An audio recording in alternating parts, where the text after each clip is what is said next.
వారు మాట్లాడిన తర్వాత మనకి ఈ రోజు ప్రత్యేకంగా ఈ విషయంగా మన జ్యోతిర్వాణిలో ప్రసంగించవలసిందిగా మనం శ్రీ సత్యనారాయణ నాయక్ గారు వారు అంగీకరించారు,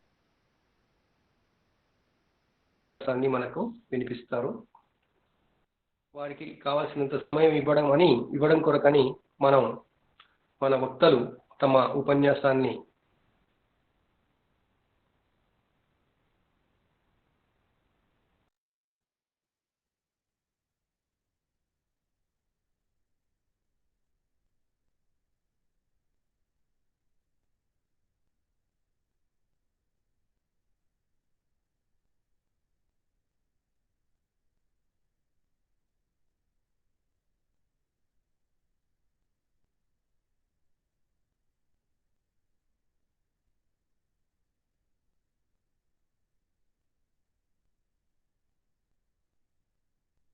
నిర్ణయించుకుంటాడు అనే చేస్తారు.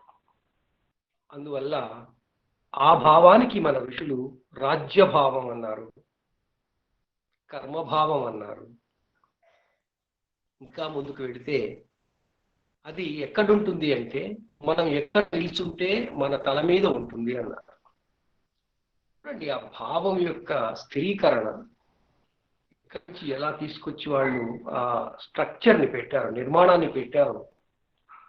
అసలు అంత లోతుగా మనం ఈ రోజుల్లో అసలు మన జీవితాన్ని పరిశీలిస్తున్నామా అనేది పెద్ద ప్రశ్నే. తూర్పున లగ్నం ఉంటే నడినెత్తిన దశమం, వెనుక సప్తమం, కింద మనం నిలబడడానికి ఆధారమైనటువంటి స్థానం చతుర్థం. ఈ నాలుగిటిని కేంద్రములు అని మన ఋషులు అభివర్ణించారు. ఈ నాలుగింటికి ఎంతో ప్రాధాన్యత ఇచ్చారు.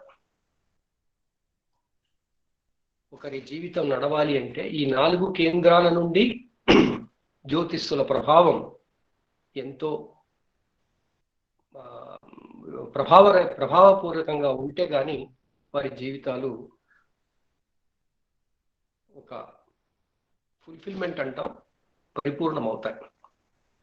సో ఆ దశమ భావం గురించి మొట్టమొదట మన వక్త డాక్టర్ నేరెళ్ళ రాజ్ కుమార్ గారిని తమ ఉపన్యాసం ఇవ్వవలసిందిగా కోరుతున్నాను. దయచేసి మిగిలిన వారందరూ వారి వారి వీడియోలు ఆఫ్ చేసి ఉంచండి. వాటిని కారణంగా మిగతా శ్రోతలకు కూడా కొంచెం ఇబ్బంది అవుతూ ఉంటుంది. తర్వాత బ్యాండ్ విడ్త్ కూడా సమస్య వస్తుంది. దయచేసి మీ వీడియోలు ఆఫ్ చేసి ఉంచండి. నమస్కారం. రాజ్ కుమార్ గారు. నమస్కారం అండి.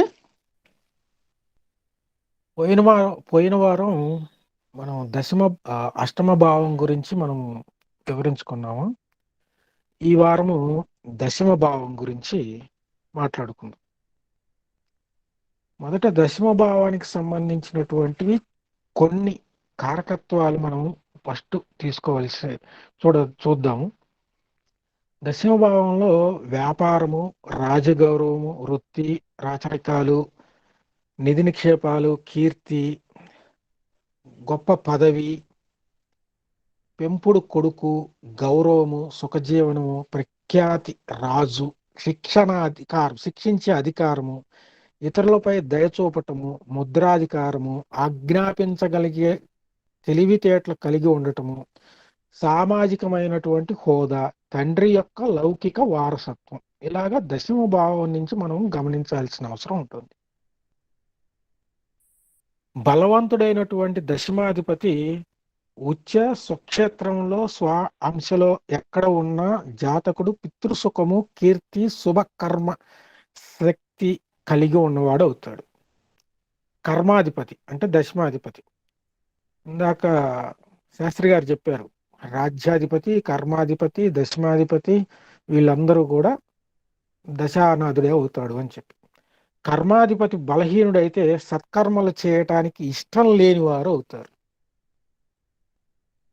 రాజ్యాధిపతి బలవంతుడైతే రాహు కేంద్రాల్లో ఎక్కడ ఉన్నా సత్కర్మలను చేసేవారు అవుతారు. దశమాధిపతి శుభగ్రహాలతో కూడుకొని దశమంలో ఉంటే ప్రభువు వల్ల లేదా వ్యాపారం వల్ల లాభం కలుగుతుంది. దశమ భావంలో పాపగ్రహాలు ఉండగా లాభస్థానం కూడా పాపగ్రహాలతో కూడుకొని ఉంటే ఆ జాతకులు దుష్కర్మలు చేసేవారు అవుతారు, బంధుజనాన్ని ద్వేషించేవారు అవుతారు. దశమంలో శని ఉన్న, నీచగ్రహాలున్న, పాపగ్రహాలతో కూడుకొని ఉన్న జాతకులు కర్మహీనులు అవుతారు. దశమాధిపతి అష్టమంలో గాని, అష్టమాధిపతి దశమంలో గాని పాపగ్రహాలతో కూడుకొని ఉంటే దుష్కర్మలు చేసేవారు అవుతారు. దశమాధిపతి శుభగ్రహయుక్తుడై ఆ, శుభగ్రహాలతో కూడుకొని ఉండి శుభగ్రహ అంశాలు పొందితే గనక సత్కీర్తిని పొందుతాడు. అలాగే దశమాధిపతి షడ్బలాల్లో మనం బలం చూడాల్సిన అవసరం ఉంటుందండి. స్థాన బలం చూడాలి, అట్లాగే షోడశ వర్గ బలం చూడాలి, వింశోపాక బలం చూడాలి, భావ బలం చూడాలి, అవస్థలు చూడాలి. ఇందాక మనం దశమాధిపతి బలవంతుడా కాదా, ఆ బలవంతుడా కాదా అన్నదానికి ఈ అంశాలు చూడాలి. స్థాన బలం, షడ్బలం, షోడశవర్గ బలం, వింశోపాక, భావబలం, అవస్థలు, అష్టక వర్గులో కూడా దశమాధిపతి ఎన్ని బిందువులు ఇచ్చున్నాడో కూడా చూడాలి. అప్పుడు దశమాధిపతి బలము అన్న అంశానికి మనం న్యాయం చేసిన వాళ్ళం అవుతాం. అష్టక వర్గులో మనం ఒక వ్యాపారం కానీ వృత్తి కానీ ఏదైనా చేసేటటువంటి వ్యక్తి అతను ఈ వృత్తిలో వ్యాపారంలో దేనిలోనైనా ఏమాత్రం రాణించగలుగుతాడు, ఎక్కువ శ్రమ చేస్తాడా, ఫలితం ఎక్కువగా వస్తుందా, ఫలితం తక్కువగా వస్తుందా అనేటటువంటి అంశాలని మనము అష్టక వర్గు ద్వారా కూడా మనం చూడొచ్చు. అష్టక వర్గులో 10వ స్థానంలో కన్నా 11వ స్థానంలో ఎక్కువ బిందువులు ఉండాలి, 11వ స్థానంలో కన్నా 12వ స్థానంలో తక్కువ బిందువులు ఉండాలి, 12వ స్థానంలో కన్నా లగ్నంలో ఎక్కువ బిందువులు ఉండాలి. అంటే ఇక్కడ 10వ స్థానం కర్మస్థానం, పనిచేసే స్థానం. ఈ పనిచేసే స్థానము కనుక తక్కువ బిందువులు ఉంటే తక్కువ శ్రమతో, 11లో కనుక ఎక్కువ ఉన్నట్లయితే తక్కువ శ్రమతో 11వ స్థానం లాభస్థానం కాబట్టి ఎక్కువ లాభం కలుగుతుంది. అదేవిధంగా 11వ స్థానంలో కన్నా 12వ స్థానంలో తక్కువ ఎందుకు ఉండాలి అంటే లాభం, వచ్చినటువంటి లాభంలో 12వ స్థానం ఖర్చుకు సంబంధించింది కాబట్టి 11లో కన్నా 12లో తక్కువ ఉన్నట్లయితే వచ్చిన లాభంలో ఖర్చు తక్కువ అవుతుంది. ఇంతవరకు బాగానే ఉంది. మరి 12లో కన్నా లగ్నంలో ఎక్కువ బిందువులు ఎందుకు ఉండాలి అని చెప్పారంటే 12వ స్థానం ఖర్చుకు సంబంధించింది. ఆ 12వ స్థానం కన్నా లగ్నంలో గనక తక్కువ బిందువులు ఉంటే నువ్వు పెట్టే ఖర్చు, లగ్నం అనేది వ్యక్తికి సంబంధించింది, తట్టుకునే శక్తికి సంబంధించింది. అంటే 12వ స్థానంలో కన్నా లగ్నంలో తక్కువ బిందువులు కనుక ఉన్నట్లయితే తట్టుకునే శక్తి ఇతనికి ఉండదు. కాబట్టి 12వ స్థానం కన్నా కూడా లగ్నంలో ఎక్కువ బిందువులు గనక ఉన్నట్లయితే ఇతనికి వచ్చేటటువంటి ఖర్చులు కానీ ఇలాంటివన్నీ కూడా తట్టుకునే శక్తి లగ్నమే తెలియజేస్తుంది. కాబట్టి తప్పనిసరిగా 12లో కన్నా లగ్నంలో ఎక్కువ ఉండాలి. ఇది ఓవరాల్గా అష్టక వర్గులో చూడాల్సినటువంటి అంశాలు. అలాగే మనకి ఇంత గతంలో కూడా మనం చెప్పుకొని ఉన్నాము, భువన చక్ర అండ్ దిశా చక్ర అనేది. ఇప్పుడు దశమాధిపతికి సంబంధించినటువంటి టాపిక్ వచ్చింది కాబట్టి మళ్ళీ ఒకసారి చిన్నగా గుర్తు చేద్దామని చెప్పి నేను చెప్తున్నాను. ఇక్కడ భువన చక్ర అంటే కేంద్రాలు 1, 4, 7, 10 స్థానాల్లో వచ్చినటువంటి అష్టకవర్గ బిందువుల్ని కూడితే 112 కన్నా కనుక ఎక్కువ గనక వచ్చినట్లయితే అతను యాక్షన్ అండ్ అడ్వెంచర్ అంటే పని చేసేటటువంటి తత్వం ఎక్కువ కలిగి ఉంటారు. అదే పనపరణాలు 2, 5, 8, 11 స్థానాల్లో వచ్చినటువంటి అష్టక వర్గు బిందువులు కూడితే 112 కన్నా గనక ఎక్కువ వచ్చినట్లయితే ఫైనాన్షియల్ పొజిషన్ బాగుంటుంది. అదే తక్కువ గనక వస్తే గనక ఫైనాన్షియల్ గా వాళ్ళు స్టెబిలిటీగా ఉండరు అని అర్థం. అపోక్లీమాలు 3, 6, 9, 12 స్థానాల్లో అష్టక వర్గులను కూడి 112 కన్నా కనుక ఎక్కువ గనక వస్తే వేస్ట్ఫుల్ ఎక్స్పెన్సెస్ ఎక్కువ ఉంటాయి. తక్కువ గనక వచ్చినట్లయితే వృధాగా ఖర్చు అయ్యే ఉండే. కాబట్టి ఈ 112 అపోక్లీమాల్లో బాగా ఎక్కువ ఉండకూడదు, బాగా తక్కువగాను ఉండకూడదు. అంటే ఈ భువన చక్రం కేంద్ర పనపర్ణ అపోక్లీమాలను కూడగా వచ్చినటువంటి టోటల్ని చూసి ఆ వ్యక్తి వ్యాపారానికి పనికొస్తాడా, లేకపోయినట్లయితే ఏదైనా జాబ్ చేసుకుంటే మంచిదా అనేటటువంటి అంశం కూడా మనము దీని ద్వారా పరిశీలన చేయవచ్చు. దిశాచక్రం అంటే ఖచ్చితంగా ఇతను వ్యాపారమే చేయాలంటున్నాడు. వ్యాపారం చేయాలంటున్నాడు అంటే కనుక ఆ వ్యాపారంలో ఎవరెవరు ఫ్రెండ్స్ ద్వారా హెల్ప్ ఉంటుందా, బంధువర్గం ద్వారా హెల్ప్ ఉంటుందా, ఉండదా అని మనం తెలియచేయాల్సిన అవసరం ఉంటుంది. దానికి దిశాచక్రం అని చెప్పి ఒక చక్రం చెప్పబడింది. అది బంధుక, సేవక, పోషక, ఘాతక అనేటటువంటి అంశాల ద్వారా మనకు తెలుస్తుంది. బంధుక అంటే భాగ్య త్రికోణం. భాగ్య త్రికోణానికి మినిమం 84 పాయింట్స్ అష్టకవర్గ బిందువులు రావాలి. దానికన్నా ఎక్కువ వచ్చినట్లయితే help from relatives and friends ద్వారా ఇతనికి ఖచ్చితంగా హెల్ప్లు జరుగుతాయి అని చెప్పి మనం చెప్పుకోవచ్చు. సేవకలో 84 కన్నా ఎక్కువ కనుక వచ్చినట్లయితే ఇతను గెయిన్ ఫ్రమ్ సర్వీస్ అంటే అతను కష్టపడటం ద్వారా లేకపోతే సర్వీస్ చేయటం ద్వారా ఎక్కువగా అభివృద్ధి చెందుతాడు. పోషక లాభ త్రికోణ అంటారు.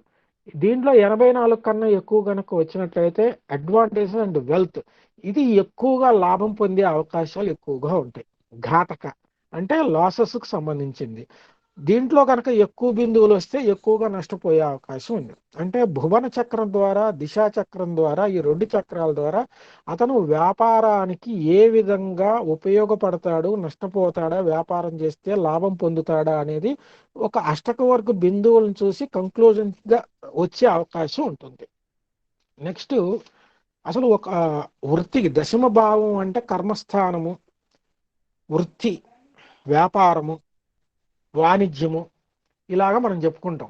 6వ స్థానము సర్వీస్ ఓరియంటెడ్, ఉద్యోగము, వృత్తి, వీటికి సంబంధంగా కూడా చెప్తారు.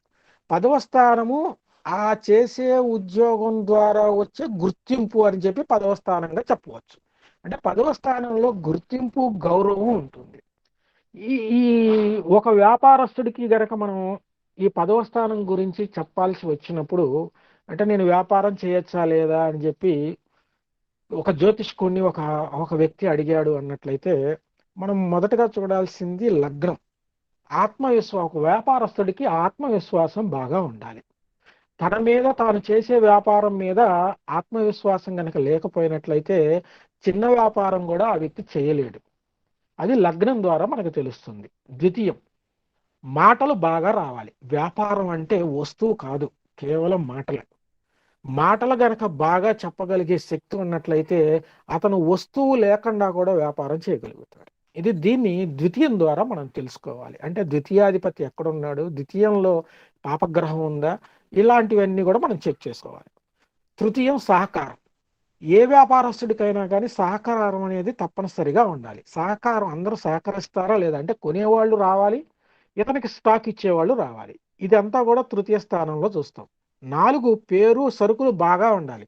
వ్యాపారం పెట్టకనే సరిపోదు. ఆ వ్యాపార క్షేత్రంలో, షాపులో తప్పనిసరిగా అన్ని రకాలైనటువంటి అందుబాటులో వాళ్ళు పెట్టిన వ్యాపారానికి సంబంధించినటువంటి సరుకులు అన్నీ కూడా ఉన్నట్లయితేనే అతనికి వ్యాపారం బాగుంటుంది. పాపగ్రహం ఉందనుకోండి, సపోజు ఏదన్నా శని కానీ లేకపోతే క్రూరగ్రహం కానీ ఉన్నట్లయితే అక్కడికి చాలా పాత స్టాక్ ఉంటుంది, ఎవరు రారు, కొనుగోలు చేయరు.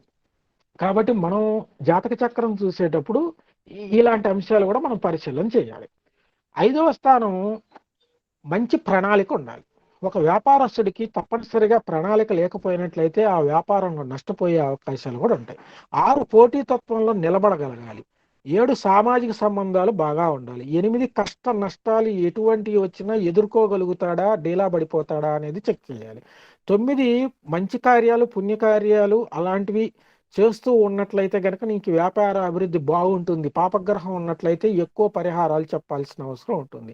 10వ స్థానంలో కృషి ఉంటే వ్యాపారంలో పేరు వస్తుంది, లేదంటే కొంత ధనం అయినా సరే తప్పనిసరిగా ఖర్చు చేయాల్సి వస్తుంది. 11వ స్థానం లాభాలు చూడాలి. 12వ స్థానంలో నష్టాలకు తట్టుకోగలుగుతాడా లేదో చూడాలి. 12వ స్థానంలో పెట్టుబడులు పెట్టేటటువంటి స్థానము. మనం కేవలము ఖర్చు అని అంటాం. వ్యాపారంలో తప్పనిసరిగా జాతక చక్రంలో చూడాల్సింది పెట్టుబడి అనేటటువంటి అంశము 12వ స్థానం సూచన చేస్తుంది. 12వ స్థానంలో బిందువులు చాలా తక్కువగా ఉన్నట్లయితే ఇతను ఆ వ్యాపారంలో పెట్టుబడులు పెట్టలేడు. ఎప్పుడైతే పెట్టుబడులు పెట్టలేడో ఆటోమేటిక్గా ఆ వ్యాపారము అభివృద్ధి చెందేదానికి అవకాశం తక్కువగా ఉంటుంది. ఇది ఒక వ్యాపారస్తుడికి ఒక జాతకం పరిశీలన చేయాల్సినటువంటి వచ్చినప్పుడు ఈ విధంగా చూడాలని చెప్పి నా వ్యూ. తర్వాత లగ్నము, దశమం చర స్థిర ద్విస్వభావాలు ఏది పడింది అనేది చూడాలి. ఇప్పుడు ఎగ్జాంపుల్, ఒక సేల్స్ ఎగ్జిక్యూటివ్ ఉన్నాడు, వృషభ లగ్నంలో ఉన్నాడు, వృషభ లగ్నం అతనిది. ఆటోమేటిక్గా మనకి దశమం కూడా ఏది అవుతుంది అనేది చెక్ చేసుకుంటే మనకి ఆయన చేయాల్సింది ఏంటి? 6వ స్థానం చూడాలి, 10వ స్థానం చూడాలి, లగ్నం చూడాలి. ఈ 3 చూసినప్పుడు అతను సేల్స్ ఎగ్జిక్యూటివ్ యొక్క ధర్మం ఏంటి? అన్ని చోట్లకి తిరగాల్సిన ధర్మం. ఇప్పుడు స్థిర లగ్నము, స్థిర రాశి కనుక ఇలాంటివి అయినట్లయితే అతను ఒక చోటకో 2 చోట్లకో వెళ్ళి ఇంకా పని పూర్తి చేసుకున్నాను అయిపోయింది అని చెప్పి కంపెనీ వాడికి చెప్తాడు. అంటే గ్రోత్ ఉండదు, అతను డెవలప్మెంట్ ఉండదు. అటువంటప్పుడు అతను స్థిర లగ్న జాతకుడిని సేల్స్ ఎగ్జిక్యూటివ్గా తిప్పే మార్కెటింగ్ ఎగ్జిక్యూటివ్గా పంపటం వల్ల ప్రయోజనం ఉండదు.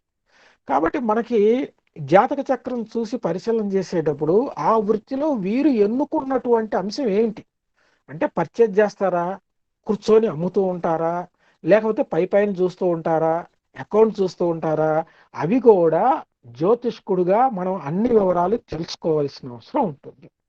వ్యాపారి చరం అయితే తిరిగి తిరిగి అమ్మితే మంచిది, ఉద్యోగస్తుడైతే మార్కెటింగ్ జాబ్ అయితే మంచిది. అంటే లగ్నం, ఇప్పుడు మేష లగ్నం తీసుకున్నాం, చతుర్థమో చరమే, దశమమో చరమే, అన్ని చరమే ఉంటాయి. చరమే కాబట్టి నువ్వు ఎప్పుడూ కూడా తిరుగుతూ తిరుగుతూ ఉండే మార్పులు ఎక్కువగా కోరుకుంటూ ఉంటారు. Simple logic.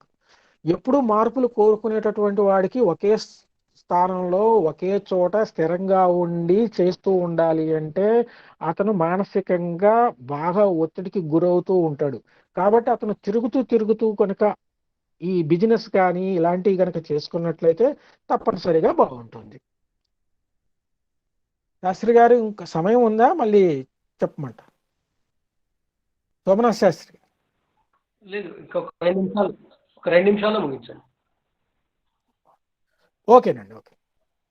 నెక్స్ట్ మనము దశమాధిపతిని చూస్తూ ఉన్నప్పుడు షోడశ వర్గుల్లో దశాంశ వర్గును కూడా తప్పనిసరిగా పరిశీలన చేయాలి. మనం చాలా మందిని దశాంశ వర్గు, నవాంశ వర్గుని చూస్తూ ఉంటున్నారు.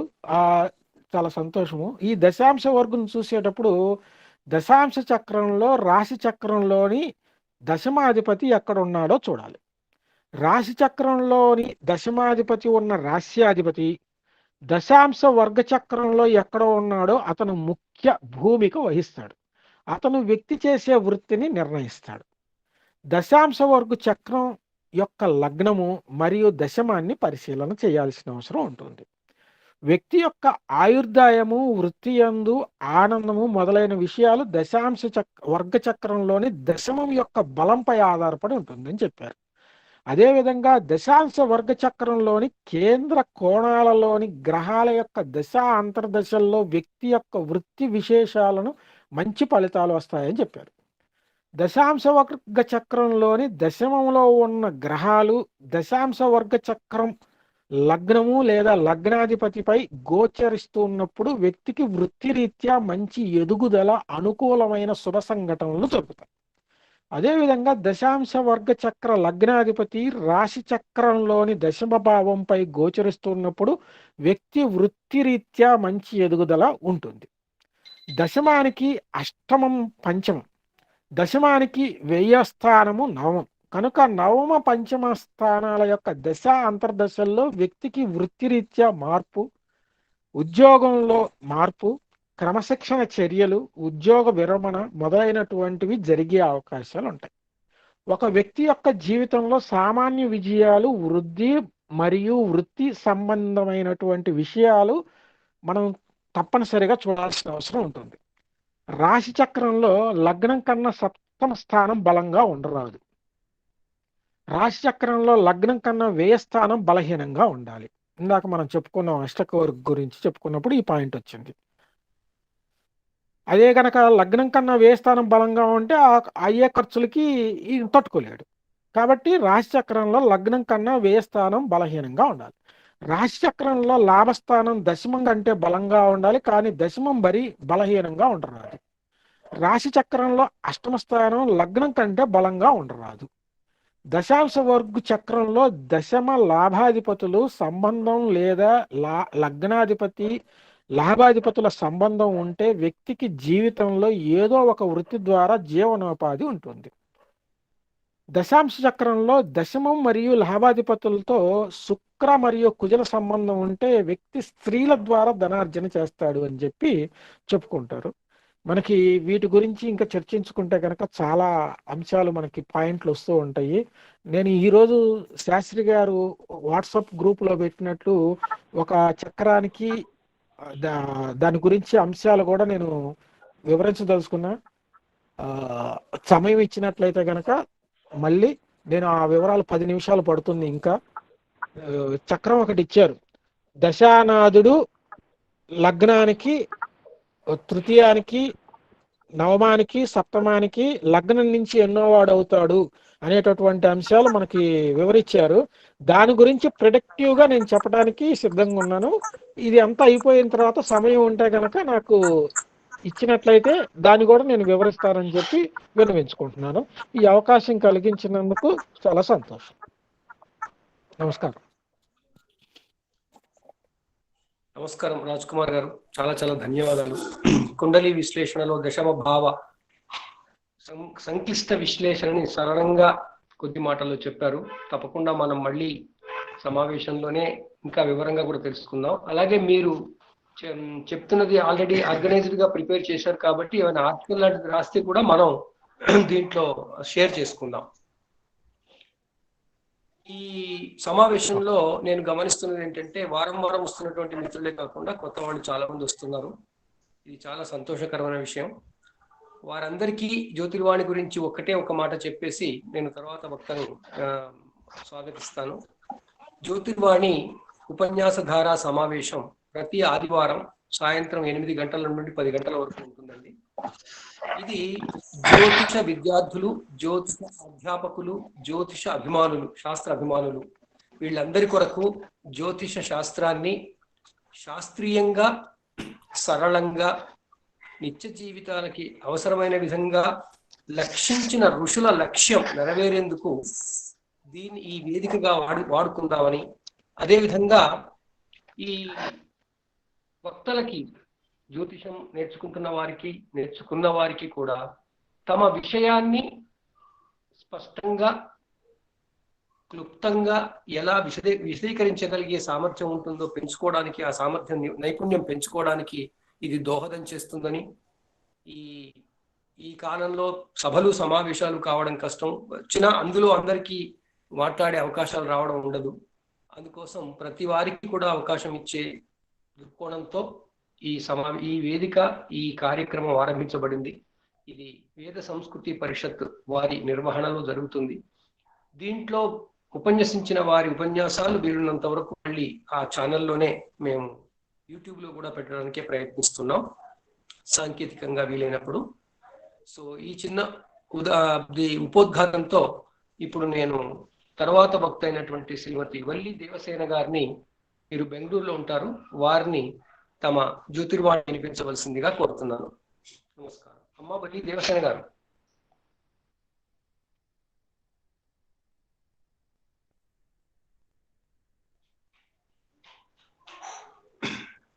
మా ఆడియో లేదమ్మా.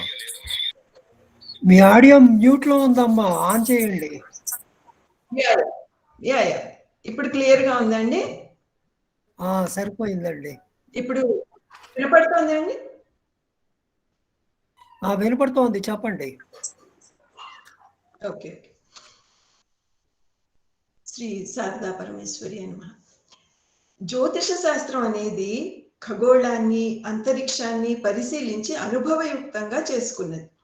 ఈ అనుభవాలన్నీ కర్మ మీద ఆధారపడి ఉంటాయి. ఎందుకంటే ఇది దశమ భావము, మౌలిక భావనలు అన్నారు కాబట్టి చాలా ముఖ్యమైన విషయాలు శాస్త్రపరంగా కొన్ని రాజకుమార్ గారు ప్రస్తావించారు కాబట్టి ఇంకో కోణంలో ఆలోచించుకుంటే కర్మని బట్టి కొన్ని ముఖ్యమైన విషయాలు అందరితోటి పంచుకోదలుచుకున్నాను. తెలియని వాళ్ళకి ఇంకా బాగుంటుందని, అందుకంటే. సో ఈ దశమభావం కర్మని ఉద్దేశిస్తుంది కదా. నవగ్రహాల దశాంతర్దశల్లో జరిగే శుభాశుభాలు ఇతఃపూర్వం మనం చేసుకున్న పూర్వజన్మ కర్మలు మీద ఆధారపడి ఉంటాయి. ఈ నవగ్రహాలు ఈ కర్మ ఫలితాలను మాత్రమే సూచిస్తాయి, కానీ ఇవి ఈ కర్మ ఫలితాలకి కర్తలు మాత్రం కాదు. మరి ఈ కర్తలు ఎవరు? కర్మ ఎవరు చేశారో వారే కర్తలు అన్నమాట. సో అంటే ఈ శుభకర్మ అయినా అశుభకర్మ అయినా అనుభవించాల్సిందే కదా. ఇవి 3 రకాలుగా ఉంటాయి, అందరికీ తెలుసును. ప్రారబ్ధ, ఆగామి, సంచితాలు. ఈ 3 మనం జ్యోతిషంలో ఇప్పుడు ఒక చక్రం పరిశీలిస్తున్నప్పుడు ఎలా చూడాలి అంటే, ప్రారబ్ధ కర్మని లగ్నం నుంచి చతుర్థం వరకు, ఆగామి పంచమం నుంచి అష్టమం వరకు, సంచితాన్ని నవమం నుంచి ద్వాదశం వరకు చూడొచ్చు. ఇప్పుడు ఏ లగ్నం అయినా కర్మ చేయించేది ఎవరు? ముఖ్యంగా శనిగ్రహం. అంటే లగ్నం ఏదైనా సరే శని స్థానాలు చాలా ముఖ్యం అన్నమాట. ఈ శని స్థానాలు వ్యక్తి జీవితంపై చాలా ప్రభావం చూపిస్తాయి.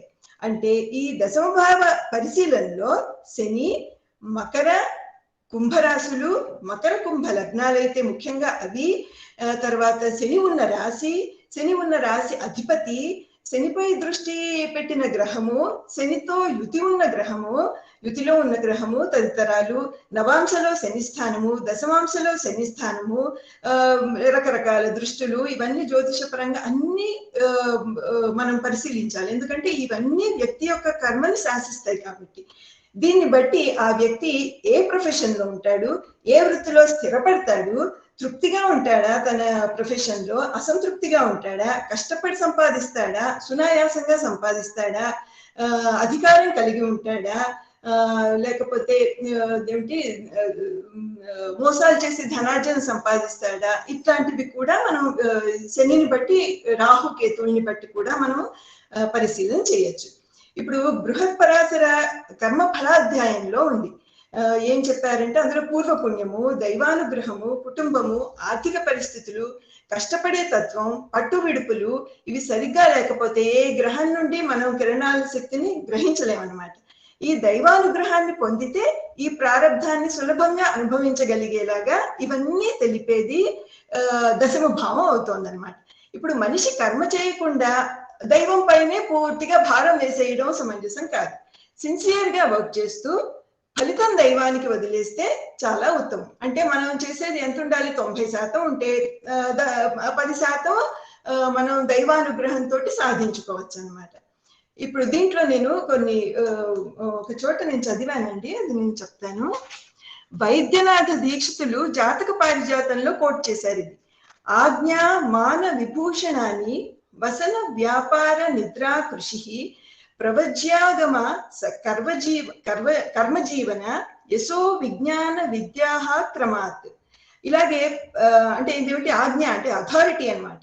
మాన రెస్పెక్ట్, విభూషణ అని తెలుస్తుంది అందరికీను, వసన దుస్తులు, ఆహార్యం మన ఆహార్యం, వ్యాపారం, నిద్ర, కృషి, ప్రవజ్యాగమ అంటే తెలుగు పదం నాకు గుర్తు రావట్లేదు, రినౌన్సియేషన్ అవుతుంది. కర్మజీవనం, ఓకే, యశః, విజ్ఞానం, విద్య. ఈ క్రమంలో ఇవన్నీ మనం దశమం నుంచి పరిశీలించవచ్చు అన్నట్టుగా నేను చదివాను.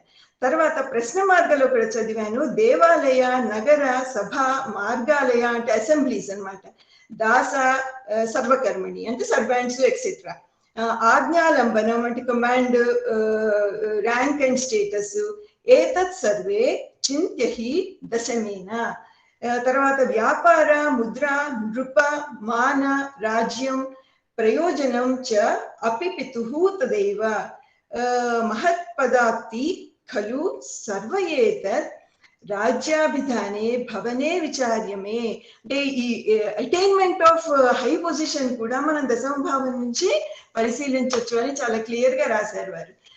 పితృకర్మలు, కర్మజీవనము, ఉద్యోగము, వ్యాపారం, సంఘంలో పేరు ప్రతిష్టలు, గౌరవము, ప్రాపంచిక దృష్టి, ఆశయం, మోకాళ్ళు, మకరం కదా కాల పురుష దాంట్లో.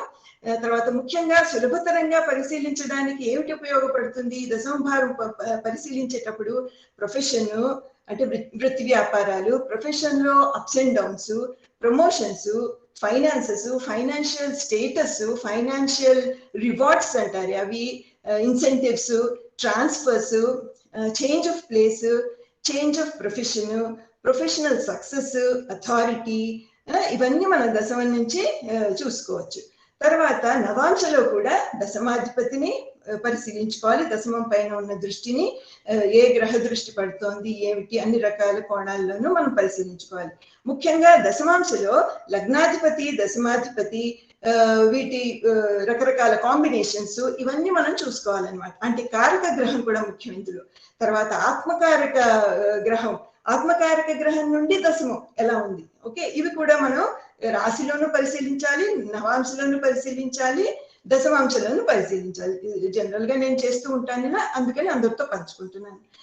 తర్వాత ఇందాక రాజకుమార్ గారు చెప్పినవి కాకుండా ఇంకా కొన్ని ఉన్నాయి. అవి ఏమిటి? హలో, వినపడుతోందండి? వినపడుతుందమ్మా. చెప్పండి. చెప్పండి. హలో, చెప్పండి అమ్మా, వినపడుతోంది. చెప్పండి. వీడియో పోయింది అంతేనండి, ఆడియో ఉంది. ఓకే. యజమానితో సత్సంబంధాలు నవమ నుంచి చూడొచ్చు అనమాట. అంటే పూర్వపుణ్యము ఆలోచన పంచమం నుంచి చూసుకోవాలి. అంటే దశమంతో పాటుగా ఇవి చూసుకోవాలి. కుటుంబ పరిస్థితులు ద్వితీయంలో, మిత్రత్వ శత్రుత్వాలు షష్టం నుంచి, తర్వాత ఆకస్మిక ధనలాభం వగైరాలు అష్టమం నుంచి చూసుకుంటే చాలా మంచిది అనమాట. ఇవి చక్కగా ప్రిడిక్షన్స్ ఇవ్వగలుగుతున్నాయి. తర్వాత 1, 4, 5 అంటే లగ్నము, చతుర్థము, పంచమము, సప్తమము, నవమము, దశమము. వీటి అధిపతుల్లోని శుభ పాప గ్రహాలు ఈ ఏ దశాంతర దశల్లోనూ అంటే ఈ దశాంతర దశల్లో ఈ ఫలానా దశాంతర దశల్లో గ్రహాల శుభత్వాన్ని బట్టి పాపత్వాన్ని బట్టి మనం ప్రమోషన్సా డిమోషన్సా గ్రోత్ ఇన్ ప్రొఫెషన్ ఉందా లేదా ఇవన్నీ చూసుకోవచ్చు. ముఖ్యంగా కేంద్రాల్లో 1, 4, 7, 10 క్రూర గ్రహాలు ఉన్నాయనుకోండి. క్రూర గ్రహాలు ఉంటే డిమోషన్స్ సస్పెన్షన్స్ కూడా అవుతాయి, అంటే ఉద్యోగాలు పోగొట్టుకుంటున్నారు. తర్వాత దశమము, దశమాధిపతి వృత్తిని పరిశీలిస్తే, తర్వాత దశాంశ కర్మ నక్షత్రం కూడా, కర్మ నక్షత్రము జన్మ నక్షత్రము మైండ్, ఇష్టాలని, పర్సనాలిటీని, మన స్వభావాన్ని ఇవన్నీ సూచిస్తుంది కదా. చంద్రుడేమో మనస్సు. తర్వాత జన్మ నక్షత్రం నుంచి 10వ నక్షత్రము, దీన్ని కర్మ నక్షత్రం అంటారు. అంటే జన్మ నక్షత్రం నుంచి 10వ నక్షత్రము చాలా ముఖ్యమైన ప్రభావం వ్యక్తి జాతకంలో వృత్తిపరంగా చూపిస్తుంది. ఇది నేను చాలా కనిపెట్టాను. తర్వాత చాలా మంది విషయాల్లో ఇప్పుడు ఈ పాండమిక్ టైంలో చాలా మంది ఉద్యోగాలు పోగొట్టుకున్న వాళ్ళు ఇలాంటి పరిస్థితిలో ఉన్నారనమాట. ఇది మనం స్టడీ చేయొచ్చు మరొకసారి మళ్ళీను. అందరూ ఇది ఒక కొంచెం పరిశీలన చేయొచ్చు. అంటే ఎవరిదైతే జన్మ నక్షత్రం అవుతుందో ఆ జన్మ నక్షత్రం నుంచి 10వ నక్షత్రంలో శని గోచరిస్తున్నప్పుడు, శని గోచారం జరుగుతున్నప్పుడు, లేకపోతే శని దృష్టి పడినప్పుడు ఇలాంటి ఇబ్బందులు వాళ్ళు ఎదుర్కొంటున్నారు అనమాట. ఈ నక్షత్రాధిపతి చాలా ముఖ్యమైన భూమికని ప్రతిపాదిస్తున్నాడు ఈ దశమభావ పరిశీలనలో. ఈ నక్షత్రాధిపతి పైన గురు దృష్టి ఉంటే చాలా బాగుంటుంది. తర్వాత ఈవెంట్స్ కూడా, అంటే ఏంటి, ప్రమోషన్స్ ఫలానా డేట్ కి చక్కగా ఈ టైంలో, ఈ వారం, మరి డేట్ గా చెప్పలేకపోయాను కానీ ఈ వారంలో ప్రమోషన్ డెఫినెట్ గా వస్తుంది అన్నప్పుడు కూడా జరిగిందండి. సో ఈ జన్మ నక్షత్రము నుంచి కర్మ నక్షత్రము చాలా ప్రభావం వృత్తిపరంగా జాతకులకి చాలా శుభ ఫలితాలను కలిగిస్తోంది. ఇది నా ఎక్స్పెరిమెంట్ లో తేలింది, అందరితోటి పంచుకోదలుచుకున్నాను. ఈ అవకాశం నాకు కల్పించిన గురువర్యులందరికీ నమస్కారం. శ్రీ గురుభ్యో నమః. Thank you.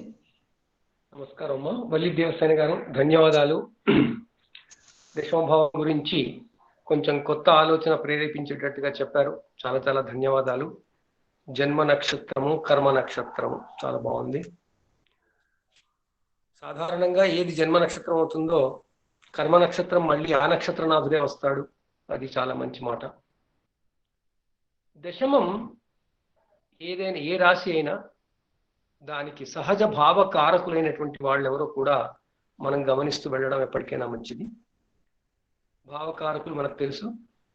ఆత్మకారకుడైన రవి, శక్తికారకుడైన కుజుడు, కర్మకారకుడైన శని, ఈ ముగ్గురు దీనికి సహజ భావకారకులు. కాబట్టి మనలో, మన బాడీలో, మన ఎనర్జీ, మళ్ళీ మనం పనిచేసే శక్తి, ఈ మూడు కలిస్తేనే కర్మభావం అవుతుంది.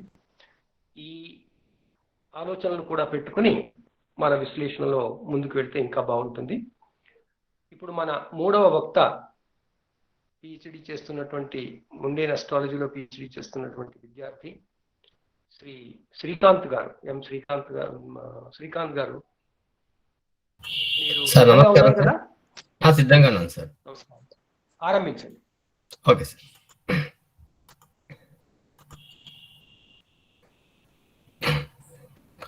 ఓం శ్రీ మహాగణాధిపతయే నమః, మహాసరస్వత్యై నమః, శ్రీ గురుభ్యో నమః. హరి ఓం. జ్యోతిషాస్త్రం మహాపుణ్యం ప్రత్యక్షమపి గోపితం, చంద్రార్కౌ సాక్షినో తత్ర శ్రోతస్మార్తాది సాధనం. ఈ జ్యోతిషాస్త్రం మహాపుణ్యప్రదము, ప్రత్యక్షంగా కనబడుదే అయినను అతి రహస్యమైనది. ఈ శాస్త్రమునకు సూర్యచంద్రులే సాక్షులు. ఇది శ్రోతస్మార్త సర్వక్రియా కలాపములకు సాధనమైనది.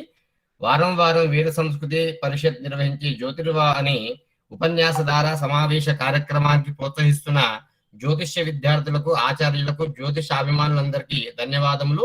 నా పేరు మామదాల శ్రీకాంత్ శర్మ. జాతకంలో దశమ భావము, మౌలిక భావనలు అనే అంశంపై ఉపన్యాసధారను వినిపించడానికి అవకాశం ఇచ్చిన గురువులకు ధన్యవాదములు. కర్మ, రాజ్య, వ్యాపార, విభాగ, మాన, గౌరవ, జీవన సత్యకారకం దశమం. ఈ రాజ్యభావమును బట్టి జాతకుని జీవనోపాయమును తెలుసుకున్నటకు వీలగును. అయితే కేవలం లగ్నం నుండి కాకుండా దశమ స్థానాన్ని, చంద్రరాశి నుండి, రవి రాశి నుండి కూడా ఈ దశ భావాన్ని చూసి అందులో ఏది బలమైనదో దాన్ని బట్టి వృత్తిని తేల్చవచ్చును. ఈ జాతక భావమును, రాజ్యభావము చాలా ముఖ్యమైనది. దీని వలన ప్రవర్తన, వైభవము, గౌరవము, ఆజ్ఞ, కీర్తి, సంచారము, ఆధ్యాత్మిక కర్మలు, తీర్థయాత్రలు, నిధి నిక్షేపములు, ప్రాప్తి, స్థానచలనము, మానము, జీవనము, కర్మము, జ్ఞానము, ఉద్యోగం చేస్తాడా, వ్యాపారం చేస్తాడా, వ్యవసాయమా, శరీర శ్రమతో జీవించునా, ఇలా వృత్తిని నిర్ణయించవచ్చును. రాజకీయాల్లో జీవించున, ధర్మ కార్యములు చేయున, అధికారములు, నాటకము, కళలు, గానము మొదలైన ఇవన్నీ కూడా ఈ దశమ స్థానం బట్టి తెలియజేయవచ్చును. ఈ దశమ భావము పరిపూర్ణమైన కేంద్ర స్థాన భావము. బలంగా ఉన్నప్పుడే ఇతర భావముల ఫలితములు సంపూర్ణంగా అనుభవించగలరు. ఈ భావం నందు గ్రహములు లేకున్నా, ఎన్ని యోగములు ఉన్నప్పటికీ సామాన్య జీవితమే కలగగలదు. ఈ భావం నందు పాపగ్రహములు ఉంటే, శుభగ్రహములున్న పాపగ్రహముల కంటే శుభగ్రహములు ఉంటే విశేషమైనటువంటి ఫలదాయకము. అయితే ఈ భావాధిపత్యం గల శుభగ్రహములు పాప ఫలితము ఇయ్యవచ్చును. పాపలకి భావాధిపత్యము మంచిది. కర్మ చంద్రే తదేశే తల్దేంద్ర కోనగే, లగ్నేశే కేంద్ర భావస్తే సత్కీర్తి సమితో భవేత్, లగ్నేశే కర్మ భావస్తే కర్మశే బల సంయుతే, దేవేంద్ర గురునా దృష్టే సత్కీర్తి సహితో భవేత్. కర్మస్థానాధిపే భాగ్యే లగ్నేషు కర్మ సంయుతే, లగ్నాత్ పంచమే చంద్రాఖ్యాత కీర్తి ప్రజాయతే. ఏతత్ సమాసతః కర్మ భావజం గతితం ఫలం, జ్ఞేయమన్యత్తు సగ్నేశే కర్మే శాశ్వతో బుధైః. అంటే ఈ దశములో చంద్రుడుండి దశమాధిపతితో త్రికోణంగా ఉండి లగ్నాధిపతి కేంద్రంలో ఉన్న జాతకుడు సత్కీర్తివంతుడగును. లగ్నాధిపతి దశంలో ఉన్న కర్మాధిపతి బలవంతుడై గురించి చూసబడిన సత్కీర్తి కలును. కర్మాధిపతి భాగ్యమందుండి లగ్నాధిపతి కర్మయందుండి పంచమమున చంద్రుడున గొప్ప కీర్తివంతుడగును. దశమ భావంలో గురు శుక్రులు ఎవరున్నా గాని మంచి కర్మలు చేస్తారు. రాహు కేతువులు ఉంటే అనేక విఘ్నాలు ఎదురవుతాయి. శని కుజులు ఉంటే పేరు కోసం పనులు చేసేవాడవుతాడు మరియు అభిచారిక కర్మలు చేస్తాడు. దశమాధిపతికి స్థానబలం గల బుధ శని యోగం ఉంటే సన్యాసి అవుతాడు. దశమాది పాప అంశంలో ఉంటే సన్యాసం స్వీకరించిన తర్వాత గృహస్థాశ్రమంలోకి వస్తాడు. దశమాధిపతి దుర్భర శని యోగంలో ఉంటే సన్యాస ఆశ్రమాన్ని వదిలి వేయడం లేదా విరుద్ధమైన కర్మలు చేయడం జరుగుతుంది. దశమంలో పాపగ్రహం ఉంటే ఇతరుల పనులు చేసేవాడవుతాడు. దశమాధిపతి చంద్రుడు చిరరాశిలో ఉంటే జాతకుడు బహుదేశ సంచారం అవుతాడు. దశమాధిపతి స్థిర రాశిలో ఉంటే ఆరోగ్యం బాగా ఉంటుంది. దశమాధిపతి చంద్రుడు క్రూర అంశంలో ఉంటే అనుకోని సంఘటనలు జరుగుతాయి. దశమాధిపతి కేంద్ర కోణాలు ఉండి శుభదృష్టి ఉంటే వ్యాపారం చేస్తాడు. బుధుడు కాక ఇతర భూగ్రహముల దృష్టి ఉన్న స్థిరమగు కులవృత్తి వ్యాపారం చేస్తాడు. గురువు లగ్నాధిపతి గాని అష్టమాధిపతి గాని బుధ శుక్ర క్షేత్రము నందు ఉన్న వ్యాపారం చేయుట గాని లేదా వ్యాపారానికి సంబంధించిన ఉద్యోగం చేస్తాడు. బుధ క్షేత్రంలో గురుడున్న వ్యాపారంలో అధికారం ఇచ్చును. శుక్రక్షేత్రంలో ఉన్న అధికారం లేని వ్యాపారం ఇచ్చును. బుధ చంద్ర గురు శుక్రులు ఒకరికి ఒకరు 2, 12లో ఉంటే స్వతంత్ర వ్యాపారం చేస్తారు. లగ్నం నుండి గురుడు కేంద్రాధిపతి అయ్యి పంచమంలో ఉన్న రక్షణ శాఖకు సంబంధించిన ఉద్యోగం చేస్తాడు. దశమాధిపతులకు రవి చంద్ర కుజ సంబంధం కలిగి గురు దృష్టి ఉన్న రాజకీయ సంబంధమైన పెద్ద పదవులు గాని రాజకీయ సలహాదారుడు గాని అవుతాడు. దశమాధిపతి కుజ బుధ సంబంధం ఉంటే ఆహార వ్యవసాయ శాఖలో ఉద్యోగి చేస్తారు. సార్ వినపడుతుందా సార్?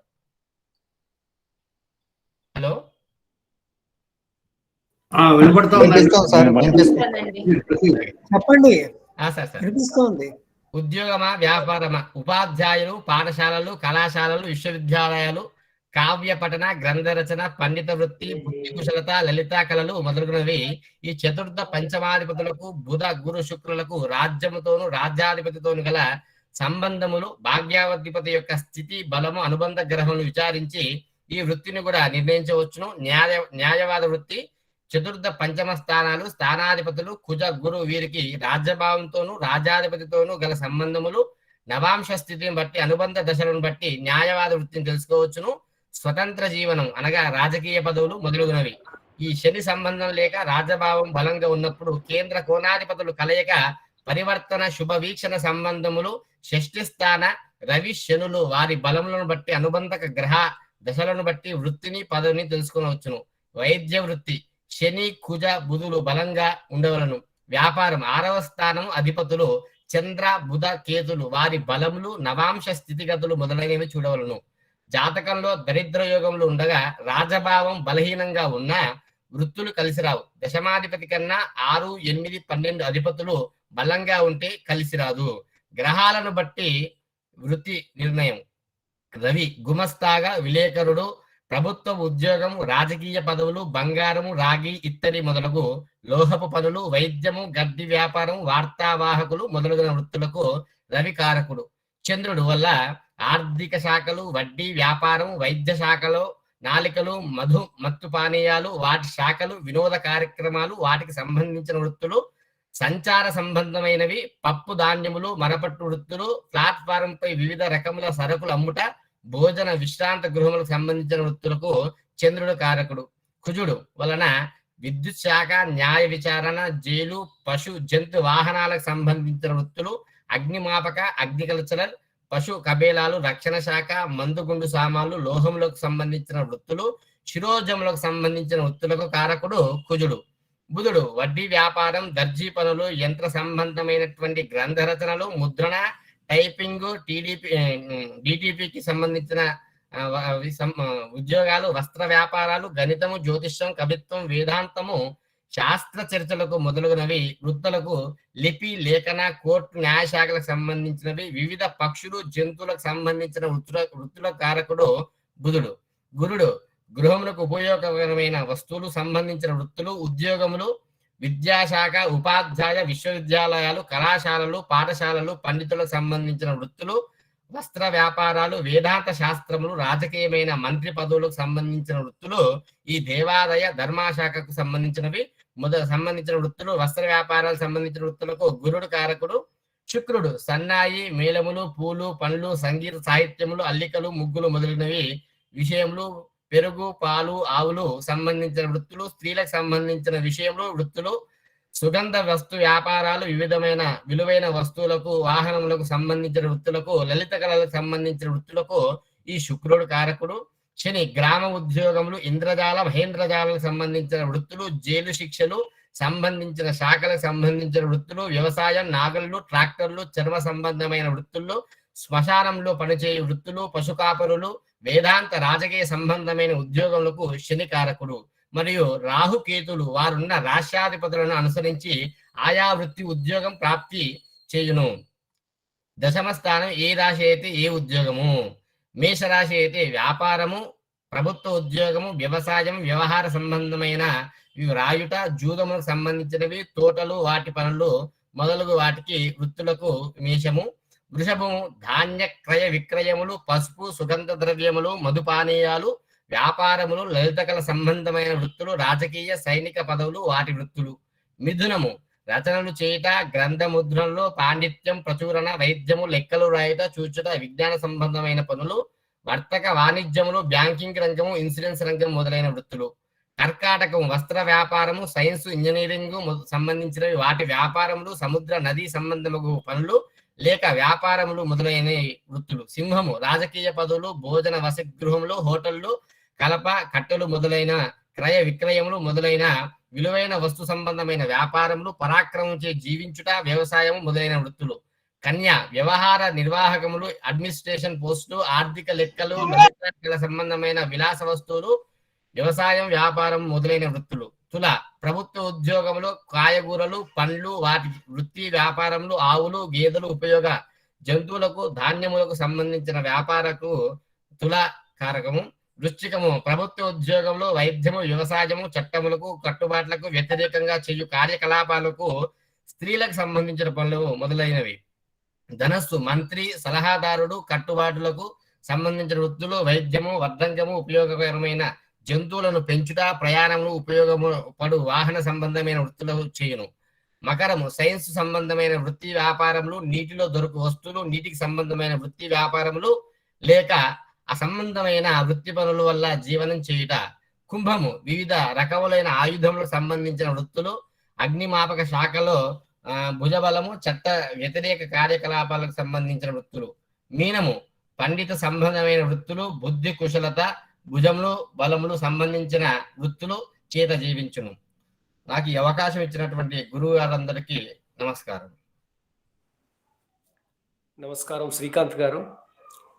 చాలా ఆర్గనైజ్డ్ గా మీరు రాసుకుని ప్రజెంట్ చేశారు. మీరు ఈ డాక్యుమెంట్ ని మన గ్రూప్ లో కూడా షేర్ చేసుకుంటే మన మిగిలిన మిత్రులందరూ చూస్తారు. ఎందుకంటే మనకి జ్యోతిర్వాణి గ్రూపులు మొత్తం 3 ఉన్నాయి. మొదటి 2 గ్రూపుల్లో 250 మంది, తర్వాత ఒక గ్రూప్ లో 150 మంది వరకు ఉన్నారు.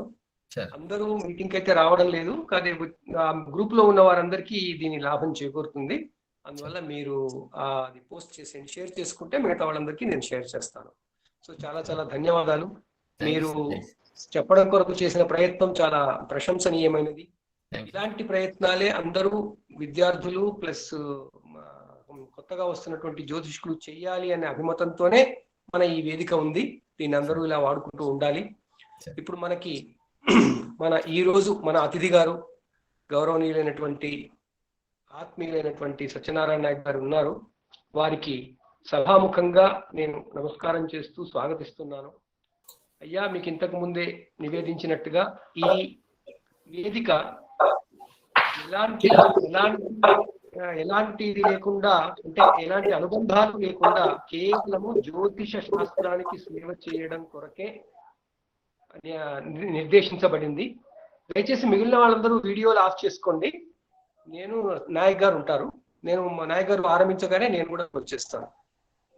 అయితే ఈ వేద సంస్కృతి పరిషత్తు కమలాకర్ శర్మ గారు ఒక ఆలోచనతో జ్యోతిష్ శాస్త్రానికి, దానికి సంబంధించినటువంటి సాహిత్యానికి ఈ రోజు ఏదో ఒక కారణంగా సమాజంలో విపరీతమైన ఒత్తిడి ఉంది. ఈ శాస్త్రానికి ఎంతో ఒత్తిడి ఉంది. ఇది అందరికీ సులభంగా అందుతున్న శాస్త్రమే, కానీ ఎవరికి సులభంగా అర్థం కాని శాస్త్రం. సో శాస్త్రం ఇది. దీన్ని బాగుోగులు ఈ చూడవలసిన బాధ్యత కూడా మన జ్యోతిష అధ్యాపకులు, జ్యోతిష విద్యార్థుల చేతుల్లోనే ఉంది. కాబట్టి ఒక నిష్పక్షపాతంగా, సశాస్త్రీయంగా జ్యోతిష శాస్త్రానికి సంబంధించిన భావనలు నేర్చుకుంటున్న వారికి, జ్యోతిషం మీద అభిమానం ఉన్న వారికి కూడా చేర్చాలనేటువంటి ఉద్దేశంతో ఈ సమావేశం, ఈ కార్యక్రమం చేశాం సార్. దీంట్లో సగటులో 100 మంది వస్తున్నారు శ్రోతలుగా. ఈరోజు మీరు వస్తున్నారని అది కాస్త సంఖ్య మరింత పెరిగింది. అయితే దాదాపు 100 మంది వస్తుంటే ఇప్పటిదాకా 30 సమావేశాలు అయ్యాయి. 30 సమావేశాలలో మాట్లాడిన వాళ్ళ సంఖ్య కనుక లెక్కిస్తే, అంటే రిపిటిషన్ ఉన్నా సరే అది రిపిటిషన్ లేకుండా గణిస్తే ఇప్పటికి సుమారు 40 మంది మాట్లాడారు. ఒక్కొక్కరు కొంతమంది 3 సార్లు మాట్లాడొచ్చు, 4 సార్లు మాట్లాడొచ్చు, కానీ 40 మంది దాకా మాట్లాడారు. అంటే audience and speaker ratio almost 40% వచ్చేసింది. ఇది చాలా మంచిది, అసలు మా ఉద్దేశానికి చాలా మంచిది. సో మీలాంటి హితైషుల యొక్క ప్రోత్సాహము ప్లస్ మీ అందరి ఇన్వాల్వ్మెంట్తో ఈ సమావేశం ఇక ముందు కూడా జ్యోతిషానికి మంచి సేవ చేయాలన్న ఉద్దేశంతో మీకు ఈ శ్రమ కలిగించాం. దయచేసి మీరు మీ జ్యోతిర్వాణిని వినిపించడం ఆరంభించండి. ఈ కార్యక్రమం ఇంకా చివరిలో కమలాకర్ శర్మ గారు దానికి ముక్తాయింపు ఇస్తారు. అందువల్ల మీరు సమయం అనేది మీ ఇష్టం వచ్చిన తీరుగా వాడుకుని మా అందరికీ మీ జ్యోతిర్వాణి వినిపించండి. ధన్యవాదాలు.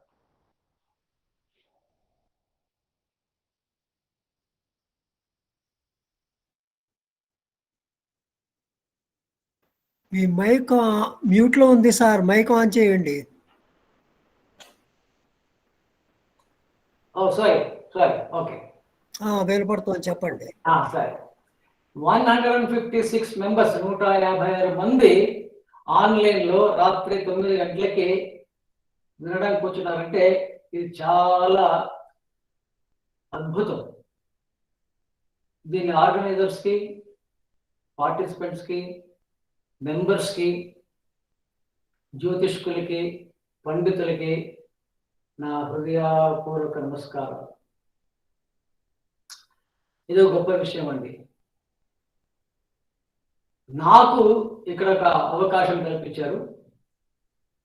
హైదరాబాద్లో మొట్టమొదటిసారిగా నాడీ క్లాసెస్ తీసుకోవడం, అది మన గురువు గారు సుబ్రహ్మణ్యం గారు ఆ టైంలో అక్కడ స్టార్ట్ అయింది. అక్కడి నుంచి జ్యోతిర్వాస్తుల క్లాసెస్ స్టార్ట్ అయింది. తర్వాత రాజా గారు స్టార్ట్ చేశారు, ఇప్పుడు సమ్మర్ స్టార్ట్ చేస్తున్నారు శాస్త్రి గారు. ఇది పెద్ద అద్భుతం అండి.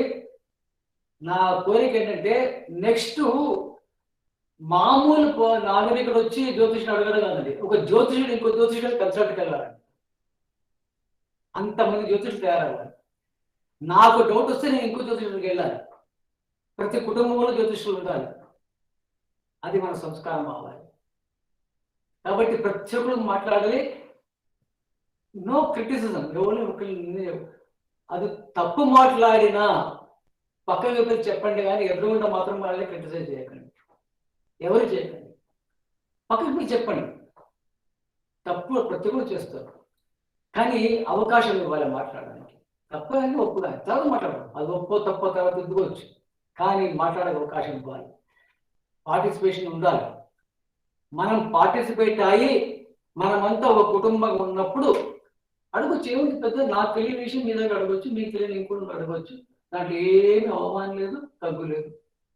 ఇందాక మన మాట్లాడారు కదా, మంచి మంచి వ్యక్తులు మాట్లాడారు, బాగా చాలా బాగా మాట్లాడారు. ఒక్కొక్కరు రాజ్ కుమార్ గారు వాళ్ళ అష్టక వర్గాల గురించి మాట్లాడారు. తర్వాత లగ్నకి ఇంపార్టెన్స్ ఇచ్చారు, 6th ఇంపార్టెన్స్ ఇచ్చారు, లాభభావం గురించి మాట్లాడారు.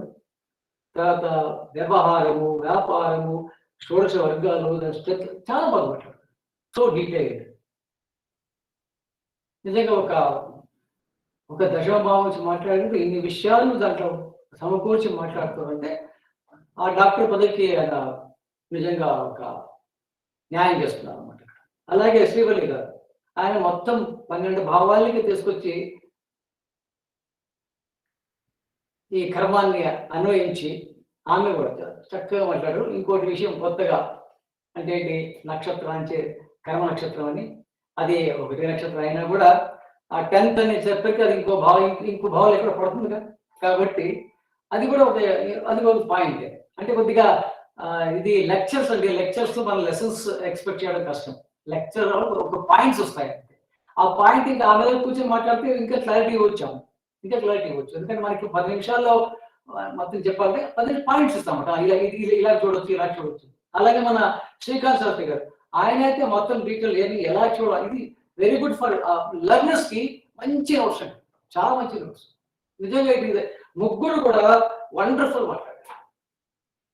ఇప్పుడు నేను ఏం మాట్లాడాలి, ఇప్పుడు నేను ఇది తప్ప ఏదైనా మాట్లాడాలి, లేకపోతే నేను ఇక్కడ ఉండి ప్రాబ్లం లేదు అదే నేను మాట్లాడాలంటే అదే విషయం నేను మాట్లాడి బాగుండదు. కానీ ఏమో ఉందా, దీని తప్ప వీళ్ళు మాట్లాడితే ఉందా? సముద్రం ప్రతి ఒక్కరికి ఒక ఆలోచన వస్తుంది, కానీ ప్రతి ఆలోచనకి వెనక ఒక ఆధారం ఉండాలి. ఆధారం ఏంటి? ప్రమాణం ఉండాలి. ఆలోచన ఎన్నో విధంగా రావచ్చు, కానీ లాజికల్గా అప్లై చేయొచ్చు, కానీ దానికి ప్రమాణం ఉండాలి. ప్రమాణానికి మనకు ఖచ్చితంగా సపోర్ట్ ఇవ్వాల్సింది. అప్పుడు ఏం చేయాలంటే ఆ ప్రమాణపరంగా ఏదైతే వస్తుందో దాన్ని సపోర్ట్ చేసి దాన్ని విస్తరణ చేసుకుంటూ పోతుంటే మనం ఎక్కడ ఉంటామంటే ఇంకా ప్రపంచంలో ఇప్పుడంతా కూడా రష్యన్స్ విషయంతో వస్తారు క్లాస్ నేర్చుకోవడానికి. కానీ వాళ్ళు ఏం నేర్పుతామో వాళ్ళు ఇంగ్లీష్ నేర్పుతారు కాదు, వాళ్ళు తెలుగు నేర్చుకోమన్నారు, ఎక్కడ సంస్కృతం నేర్చుకోమని చెప్పాలి. ఏం ఇంగ్లీష్ నేర్పిస్తే ఏముంది? మన దగ్గర ఇంగ్లీష్ పుస్తకాలు ఉన్నాయి, ట్రాన్స్లేషన్ పుస్తకాలు, నాకు తెలుసు దాని వ్యవస్థలు ఎలా ఉన్నాయో. కానీ ఇప్పుడు నేను చూస్తున్నా కదా, ఇప్పుడు మాట్లాడే ముగ్గురు కూడా శాస్త్రపరంగా ఒక ఆధారంతో మాట్లాడారు కాబట్టి అది నచ్చింది చాలా. ఏదో నేను ఎక్స్పీరియన్స్ నేర్చేది కాదు, ఒక దాని బట్టి ఒక ఆధారం ఉంది, ఒక శ్లోకం ఉంది, తీసుకొచ్చారు, చాలా బాగా మాట్లాడారు. ఇప్పుడు నేను తెచ్చేదంటే నేను కొద్దిగా షేర్ చేయాల్సి వస్తుంది. నేను పీపీటీ షేర్ చేస్తున్నాను.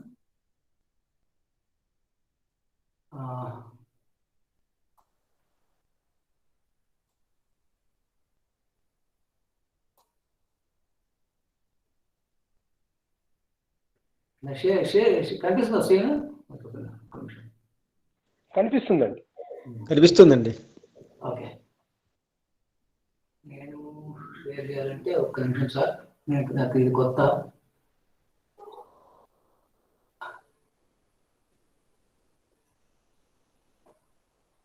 మీకు నా పీపీటీ కనిపిస్తుందా? లేదుగా, నా పీపీటీ కనిపిస్తుందా ఇప్పుడు సార్? కనబడుతుంది సార్, కనబడుతుంది. Very good, thank you sir, thank you, very good. ఇప్పుడు ఇంకా మామూలుగా ఇంతకుముందు చెప్పినట్టు జాతక పార్యాతం ఉందనుకోండి, అక్కడ కూడా చెప్పారు ఏమేమి చూడాలని. అక్కడ ఆగమ కర్మ, తర్వాత సంస్కార కర్మలు, ఇవన్నీ ఉన్నాయట. జీవన సరళి చెప్పాడు, అది పక్కకు వస్తుంది. కానీ జీవన సరళి చెప్పి ఏదో జీవన సరళి చెప్పిన దానికి ఒక పెద్ద అధ్యాయం పెట్టారు, ఎవరు వరాహమిహిరుడు, తర్వాత పరదీపి గారు.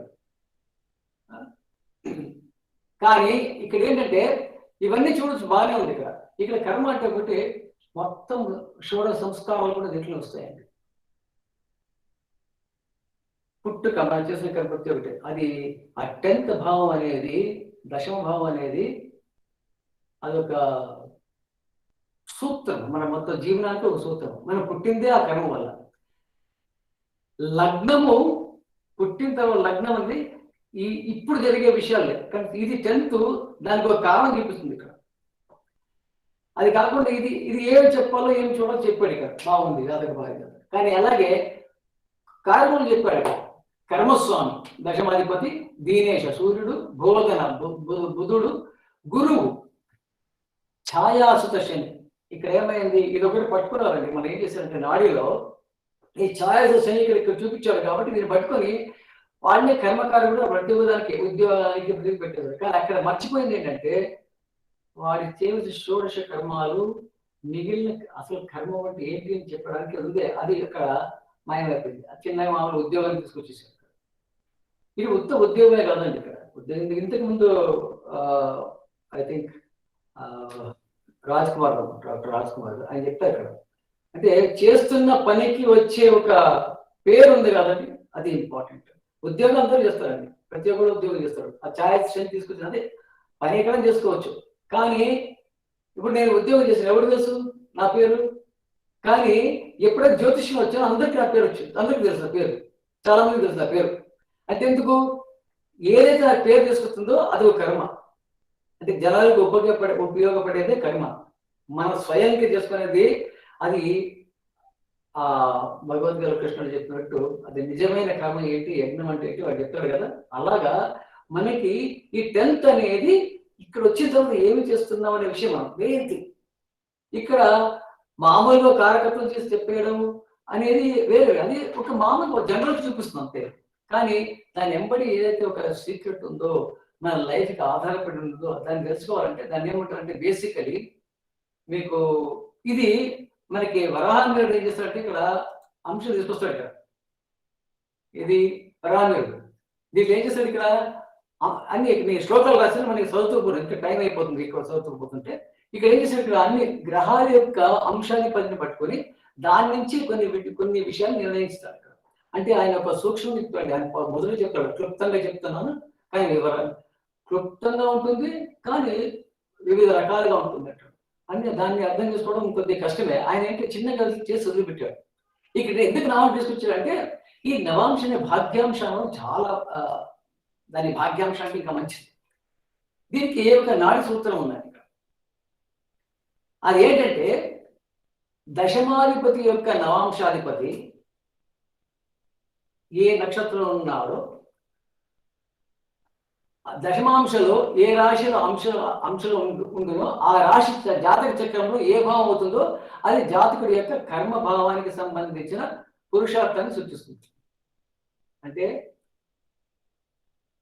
దశమాధిపతి నవాంశాధిపతి, ఆ నవాంశాధిపతి నక్షత్రం ఏ నక్షత్రం ఉన్నాడు, ఆ నక్షత్రాలు దశమాంశాలు ఎక్కడున్నాడు, ఆ రాశి అది రాశి చక్రంలో ఏ భావం అయింది, అది మనిషి యొక్క పురుషార్థాన్ని చూపిస్తుంది. ఇది బేసిక్ నాడి ప్రిన్సిపల్. ఇది ఎప్పుడైతే మనం ఒక ట్రెడిషన్ వచ్చేటప్పుడు కొంత మనకి తెలిసిన వాళ్ళ కొందరి దగ్గర నేను పుస్తకాలు రాశాను, ఇంగ్లీష్ పుస్తకాలు రాశాను. ఇది ఏం చేస్తుందంటే మనకి అసలైన వాడి యొక్క పురుషార్థం అంటే తెలిసిపోతుంది. ఇక్కడ ఇందులో దీనికి ఒక ఎగ్జాంపుల్ ఇస్తాను నీకు. ఇక్కడ ఇది ఉదాహరణ. ఇది రామకృష్ణ పరమహంస గారి జాతకం. ఇందులో దశమాధిపతి ఎవరండి? ఇక్కడ ఇది కుంభలగ్నము, దశమాధిపతి కుజుడు. కుజుడు నవాంశం ఎక్కడున్నాడు? కర్కాటక అంశం ఉన్నాడు. కర్కాటక అంశాధిపతి ఎవరు? చంద్రుడు. చంద్రుడు ఏ నక్షత్రంలో? పూర్వవద నక్షత్రం ఉన్నాడు. పూర్వవద ఎవరిది? గురుడు. గురుడు ఇక్కడ ఏ అంశం ఉన్నాడు? ఇక్కడ దశమాంశలో తులాలో ఉన్నాడు. తులం ఇక్కడ ఏమైంది? ఇక్కడ నవం అయింది ఇక్కడ. అంటే ఈ కర్మాధిపతి ఇక్కడ ధర్మాధిపతి కనెక్ట్ వచ్చింది. అంటే ధర్మ కర్మాది యోగా అనమాట. అందులోనూ మీకేంటి ఇక్కడేమో కేతు, దశమంలో కేతు, నవంలో శాటర్ను, దానికే తిరిగి వచ్చి ఇక్కడ గురుడు వచ్చాడు. ఇక్కడికి గురుడు ధర్మాధిపతి, ఇది కర్మాధిపతి.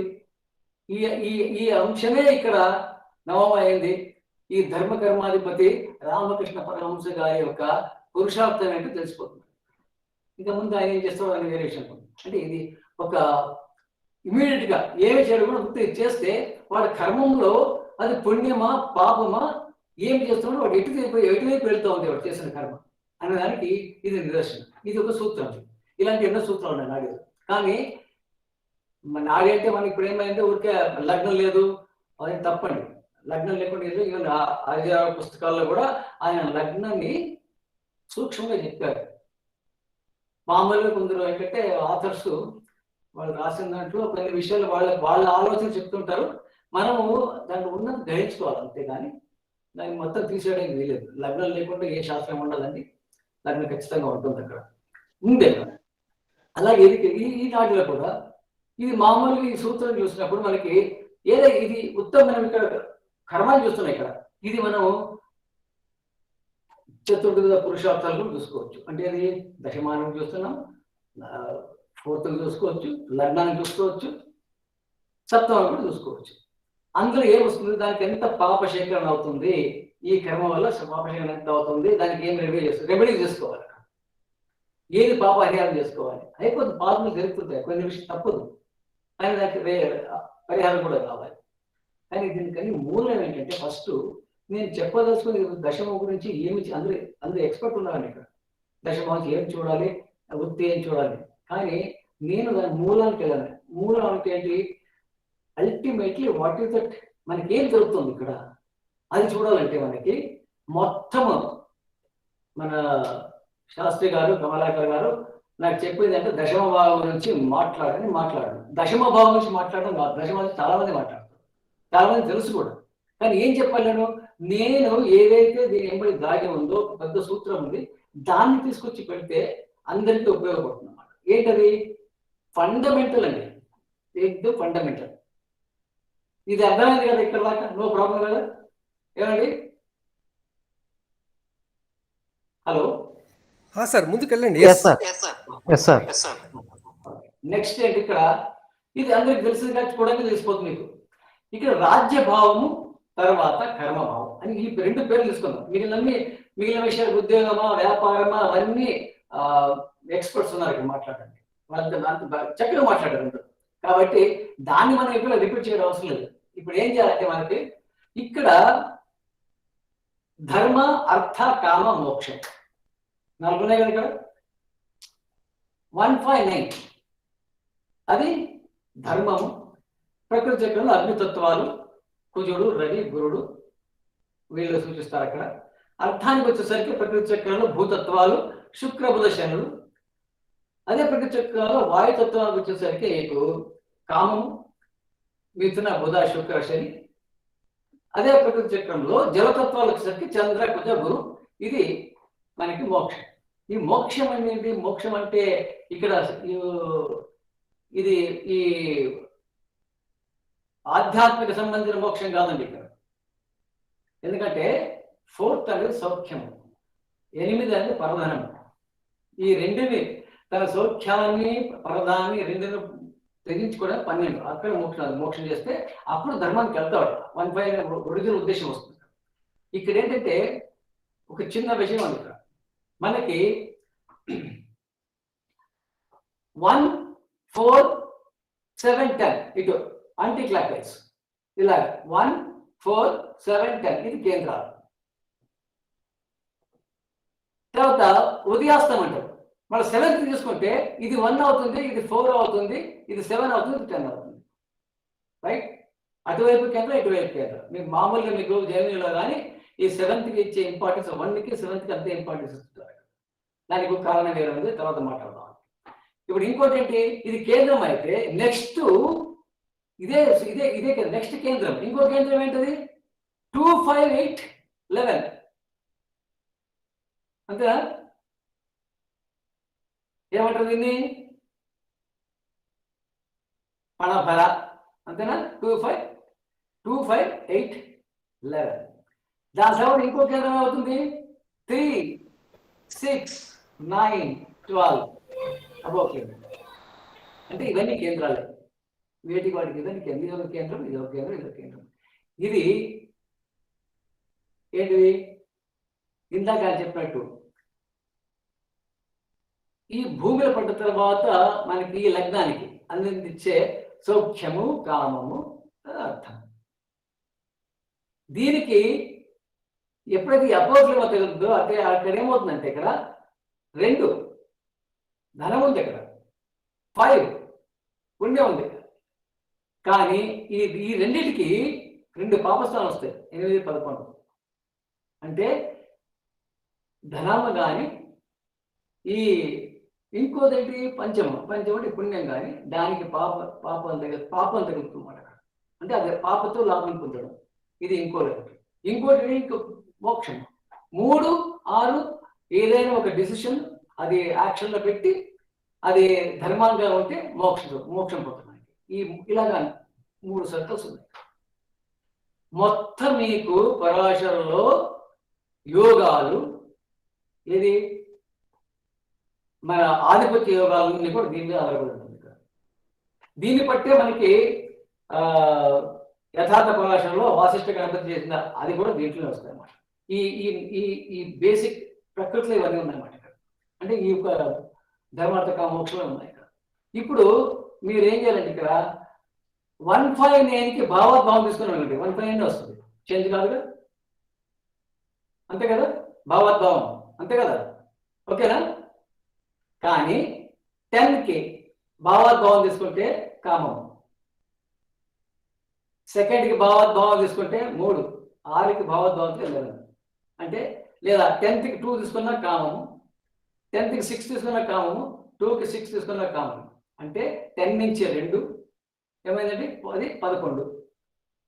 2 నుంచి 6, 2, 3, 4, 5, 6, 7 ఎటు వచ్చినా మీకు ఇది కామం. అంటే అర్థము కూడా మొత్తం అర్థానికి కామం లింక్ అవుతూ ఉంటుంది.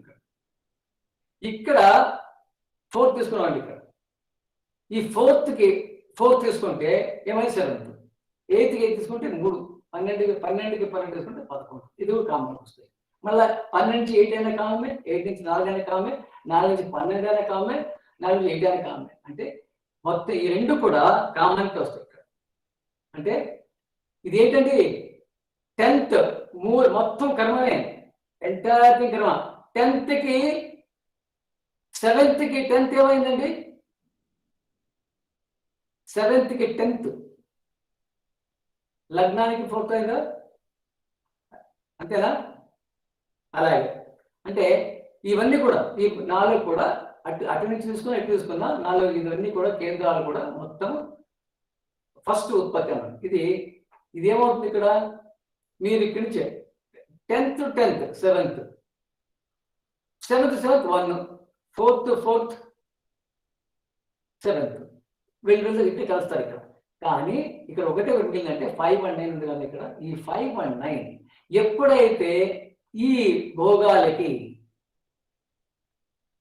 ధర్మం కలిసినప్పుడు అది యోగం అవుతుంది. యోగం అంటే ఎక్కువ డబ్బులు ఇవ్వడం కాదండి. మళ్ళా మెటీరియల్ యోగాలు కంటే ధన యోగాలు వేరే ఉన్నాయి. ఇక్కడ ఏదైతే యోగం అంటామో అది రాజయోగం అనండి, ఈ మరయోగం అంటే యోగం అన్నప్పుడు కోణాలకి కేంద్రాలు కలిసి వచ్చే యోగాలు ఏమన్నాయంటే అవి ఈ ప్రాపంచిక విషయాల్లో ఏదైతే మనం మునిగిపోయామో దాంట్లో కలిగే పాపం. ఎందుకంటే ప్రతి కేంద్రానికి పాపస్థానం ఉన్నాయి. 10కి 2 6 పాపస్థానాలు, 7కి 3 11 పాపస్థానాలు, 4కి 8 12 పాపస్థానాలు. కానీ ధర్మానికి పాపస్థానాలు లేవు. కాబట్టి ఈ పాపస్థానాలకు ఎఫెక్ట్ పోవాలంటే వీళ్ళిద్దరు కలయిక అంటే ఈ పాపాలు తగలవు అనమాట. అంటే మీరు చేస్తున్న ఏ కర్మ కానివ్వండి దానికి గనక ధర్మం తగిలినప్పుడు ఈ పాప సంక్రమణ కలగదు. అలాగే చతుర్థం ఏ సౌఖ్యానికైనా కానీ 5 9 కలిసినప్పుడు 12 8 పాపస్థానం తగలదు. అలాగే ఇక్కడ ఏమవుతుంది? ఇక్కడ ఈ 7th మీరు ఏవే చూసుకోండి. 7th ఉందా? 7th కి 7th 1,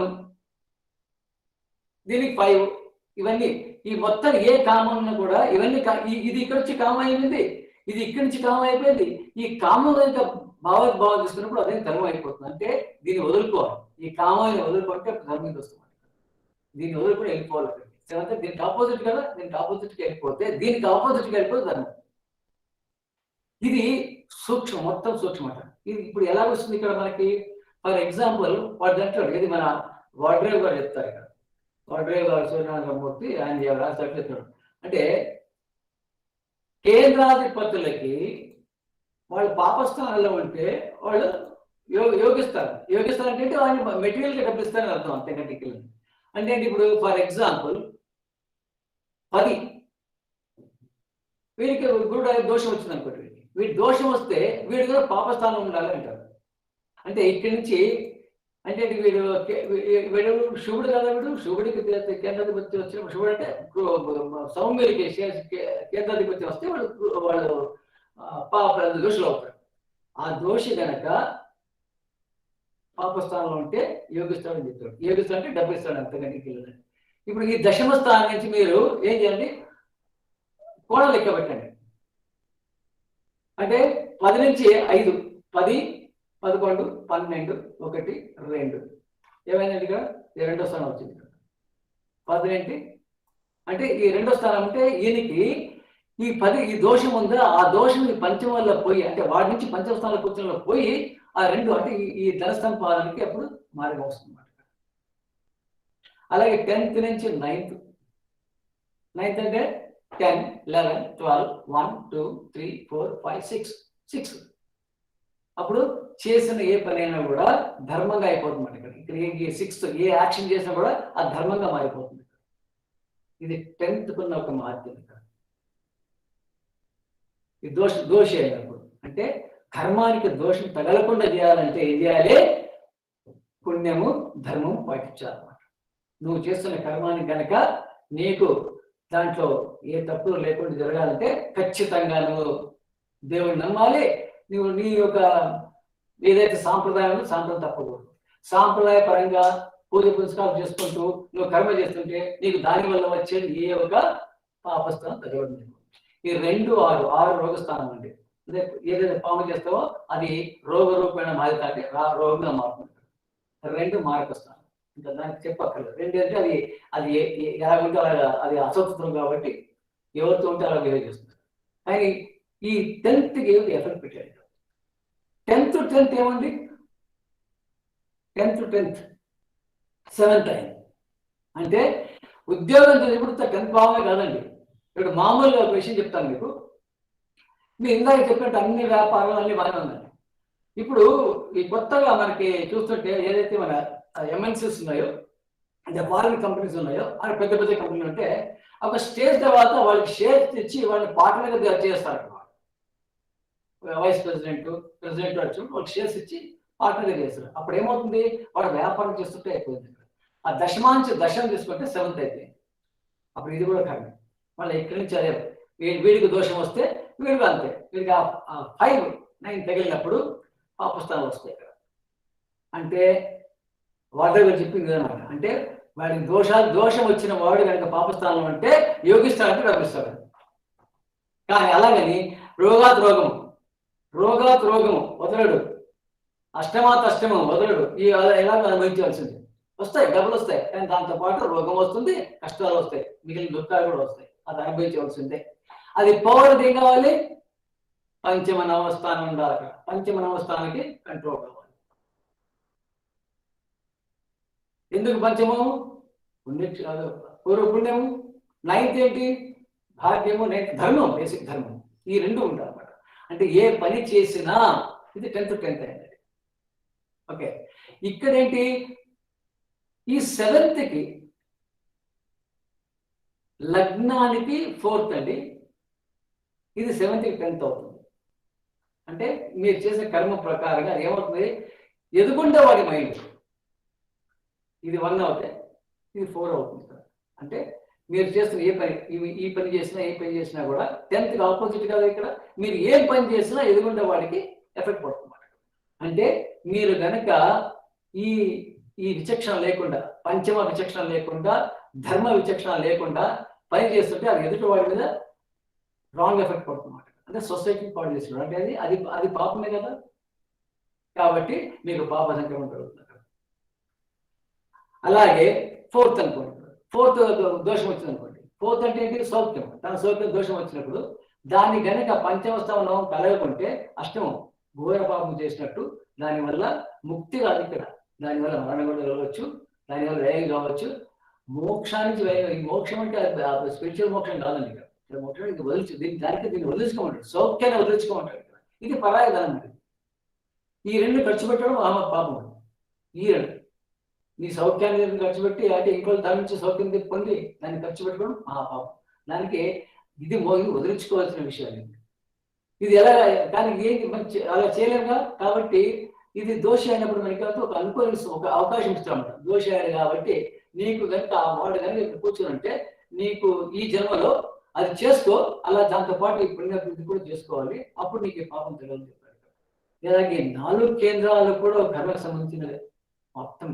ఈ కర్మ ద్వారా వచ్చిన అన్ని కూడా వస్తాయి అంటే ఈ పాపస్థానాలే వస్తుంటాయి.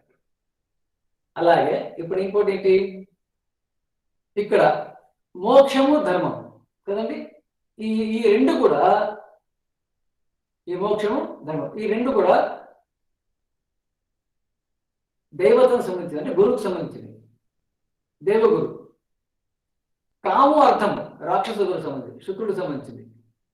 ఈ 2 శుక్ర బుధ శని, బుధ శుక్ర శని. వీళ్ళకి వీళ్ళని రైట్. ఇది సింప్లెస్ట్ మెథడ్ ఆఫ్ అనాలిసిస్ అండి. ఇక్కడ మీకు ఏంటంటే ఏ లగ్నానికి అయినా ఇప్పుడు చూడండి, ఇక్కడ మీకు 10 to 6 మీరు బెసిరాశి చూసుకోండి. ఈ 3 కూడా ఇది సర్వరాశి తీసుకోండి. ఇక్కడ సరేనా? కాదు, సరే అంటే 12th కాదు, సర్వరాశి తీసుకోండి. ఈ సర్వరాశులకి ఈ 3 శుభస్థానాలు అవుతాయి, బెసిరాశి పాపస్థానాలు అవుతాయి. ఇక్కడ వచ్చేసరికి ఇది బెసిరాశులకి శుభస్థానాలు అవుతుంది, సర్వరాశికి పాపస్థానం అవుతుంది. ఇది అందరికీ పాపస్థానాలే 3. అంటే ఈ పాపస్థానాలు కనుక ఇలాంటి 2, 6 ఉన్నాయి కాబట్టి 2, 6, 11, 3, 8, 12, 6, 8, 12 అంటారు కదా. ఇవన్నీ 2, 6, 3, 11, 8, 12 ఇవన్నీ కూడా పాపస్థానాలే. వీటికి కనుక లింక్ వస్తే, ఇది ఫైనల్ లింక్ వచ్చినప్పుడు ఇది ఆ చెడును తగ్గిస్తాయి అన్నమాట. మన దశ చూసినప్పుడు ఇది పనికి వస్తుంది. దశలు చూసినప్పుడు ఇవన్నీ కర్మాలండి. ఏది కర్మం కాదు? ఏది కర్మం కాదు. ఇక్కడ పంచం పూజ చేస్తారు, కర్మ కాదా? నైన్ ధర్మం చేస్తారు, కర్మ కాదా? ఒకటి మీ మీ ప్రాణాయామం చేసుకుంటారు మీ గురించి, అది కాదా? సెవెంత్, అది కర్మ కాదా? దైవ సన్నిధి కదా, షోడశ కర్మ వస్తాయి కదా, అది కూడా అది కర్మ కాదా? ఏది కర్మ కాదు? అన్ని కర్మలు. కానీ ఈ 10th అనేది మనకు డిసిషన్ ఫ్యాక్టర్ అన్నమాట. ఇప్పుడు ఏం చేస్తుంది, దానికి ఎంత పవర్ ఉంది, దీనికి ఇప్పుడు చేసే కర్మలో అంటుతుందా లేదా? మీరు చేస్తున్నారు, అన్ని పూజ చేస్తుండొచ్చు, కానీ ఇక్కడ ఇది కనుక బాగాలేనప్పుడు ఆ పూజ చేసినప్పుడు దానికి ఫలితం ఉండదు, ధర్మం చేసిన ఫలితం ఉండదు. ఈ 10th అనేది ఖచ్చితంగా బాగుండాలి. అంటే అది సూత్రం అన్నమాట, మీ జీవితానికి ఒక అర్థం దానికి. దీన్ని బట్టి మనకు it is very easy to understand. ఒక జాతకం వచ్చిందంటే వాడు ఎటువైపు పోతున్నాడు, ఎలా పోతున్నాడు అర్థం చేసుకోవడానికి ఇది చాలా బాగా పనికి వస్తుంది అన్నమాట. ఇదేంటి ఇక్కడ ఎక్కడి నుంచి వచ్చింది? పుస్తకాలు ఉన్నాయి కదా, నేను కొత్తగా సృష్టించింది కాదు. ఇది అర్థం చేసుకోవడం ఆలోచన విధానం వేరు, అంతే కానీ అదర్వైజ్ అంతా ఉన్నదే. ధర్మంతకాలం ఎవరు తెలియదు, అందరికీ తెలుసు. కానీ దీన్ని ఎక్కడ యూజ్ చేయాలి, దశాలు ఎక్కడ యూజ్ చేయాలి, దశాలు ఎలా యూజ్ చేయాలి, యోగాలు ఎలా యూజ్ చేయాలి, భావ అన్వేషణ ఎలా యూజ్ చేయాలి, అన్ని దీంట్లో ఉంటాయి. ఈ భావ అన్వేషణ ఇక్కడ ఇక్కడ కుజుడు ఉన్నాడు, ఇక్కడ ఈ కుజుడు మన క్రూరుడు, ఇక్కడ కూడా కుజుడు క్రూరుడు, ఇక్కడ శని క్రూరుడు, ఇక్కడ శని క్రూరుడు, ఇక్కడ ఇంకా రవి క్రూరుడుగా పెట్టవచ్చు. కానీ రవిని ఎందుకు పెడతారు క్రూరుడు? ఎందుకంటే వాడు మెటీరియల్ పనికిరాడు, మెటీరియల్ విషయం పనికిరాడు, క్రూరుడు అంటారు. కానీ క్రూరుడు కాదు, ఆయన ఎక్కడ పెట్టాలి, ఆయన కొన్ని విషయాలు పనికిరాదు, రిలేషన్ మ్యాటర్లో కానీ తర్వాత కొన్ని మెటీరియల్స్ రిస్ట్రిక్ట్ పెట్టాడు, అది కంట్రోల్ అవుతుంది కాబట్టి, అంతేగాని పొజిషన్లే బేసిక్. ఇంకా రాహు మీద పక్కన పెట్టి వాళ్ళు అలాగే వస్తారు. వాళ్ళ ఈ కుజశని ఇక్కడ ఇటు శని, ఇటు అటు కుజ, రెండు కుజులు, వీళ్ళు క్రూరులు.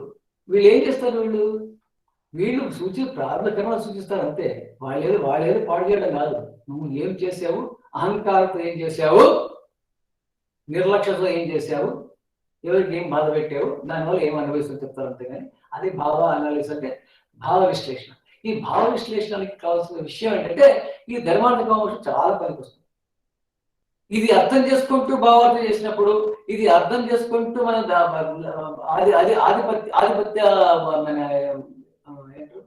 ఆధిపత్య యోగాన్ని మనం పట్టుకున్నప్పుడు చాలా విషయాలు బయటకు వస్తాయి అన్నమాట. ఇందుకు కాదు కాకుండా ఇంతకుముందు చెప్పినట్టు ఏదైతే నేను ఇక్కడ చెప్పే సూత్రం చెప్పాను, ఇక్కడ నాడి సూత్రం ప్రకారంగా అది పెట్టగానే ఏమవుతుంది, వారికి అసలు ఈ సంగతి ఏంటి, ఈ మనిషి ఎలాంటి వాడు, వాడికి ఏం సలహా ఇవ్వాలి, బేసిక్ ఎందుకు వస్తారంటే వాడి ప్రాబ్లం మన నోట్లో వినడానిక కాదుగా, వాడికి ఎలాగో తెలుసు, వాడు అనిపిస్తాడు. అది మన మీద ప్రిడిక్ట్ చేసామని వాడు చెప్పిన బాధ వాడికి చెప్తే వాడికి ఏం సొల్యూషన్ ఇవ్వాలన్నమాట. ఏం సొల్యూషన్ ఇవ్వాలి వాడికి? ధర్మం మన మీద పెట్టాలి అంతే, అంతకంటే ఏం చేయలేము. అది చేయమని చేయాలి. వాడికి చెప్పండి ఎన్నిసార్లు చేయాలి సార్, ఎన్ని రోజులు చేయాలి సార్, ఎక్కడ చేయాలి సార్, ఎంత తీసుకుంటారు సార్, ఇవన్నీ దాంట్లో ఏం లాభం లేదు. వాడికి ఆ మార్పు తీసుకోవాలంటే వాడికి ఇది అవగాహన కలిగించాలి. బాబు ఇది వీళ్ళు చేసావు కాబట్టి ఇలా ఉందని అది చెప్పే ఒక స్తోమతి మనం ఎదగాలి. వాళ్ళు కాదు, వాళ్ళు ఎదగాలి, ఇంపాసిబుల్. వాళ్ళని మార్చడం కాదు, వాళ్ళకి చెప్పగలగాలి. అంటే మనం ఎదగాలి, మనకి చాలా క్షుణ్ణంగా అర్థమైతే వాడికి బాబు ఇలా ఉంది, ఇది చేస్తే ఇలా అవుతుంది చెప్పే ఒక పరిస్థితికి రావాలంటే మనకి ఇదంతా ఖచ్చితంగా అర్థం కావాలి. జ్యోతిష్యం అనేది ఉత్త ప్రిడిక్షనే కాదండి, ప్రిడిక్షన్ సెకండరీ మాట.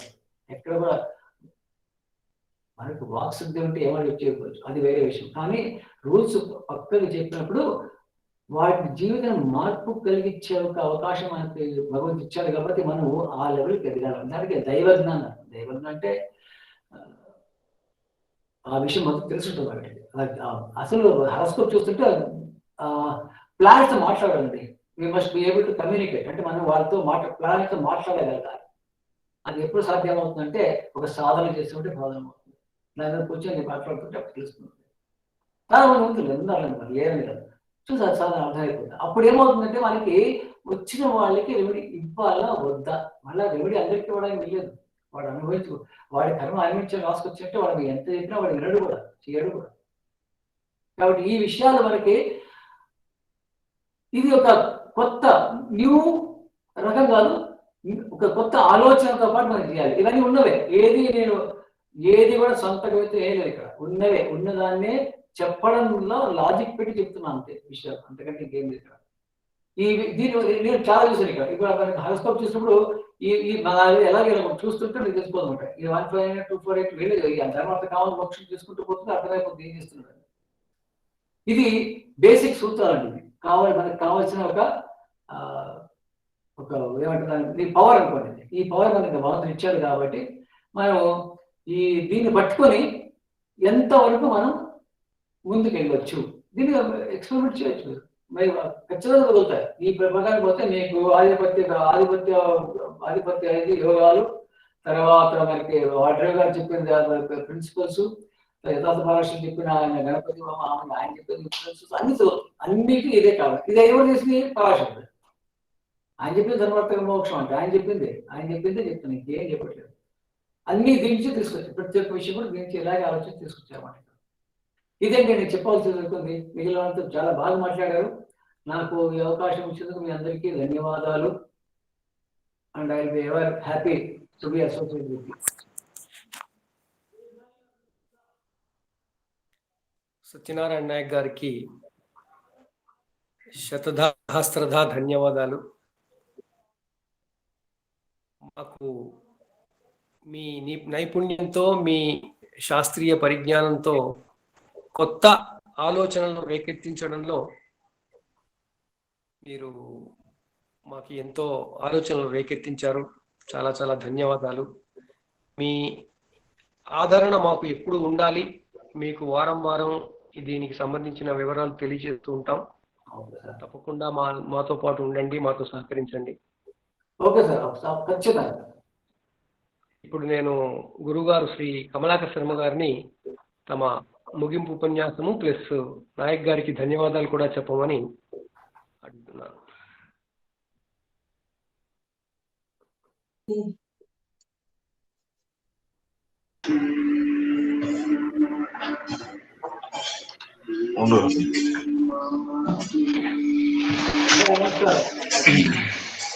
నమస్కారం.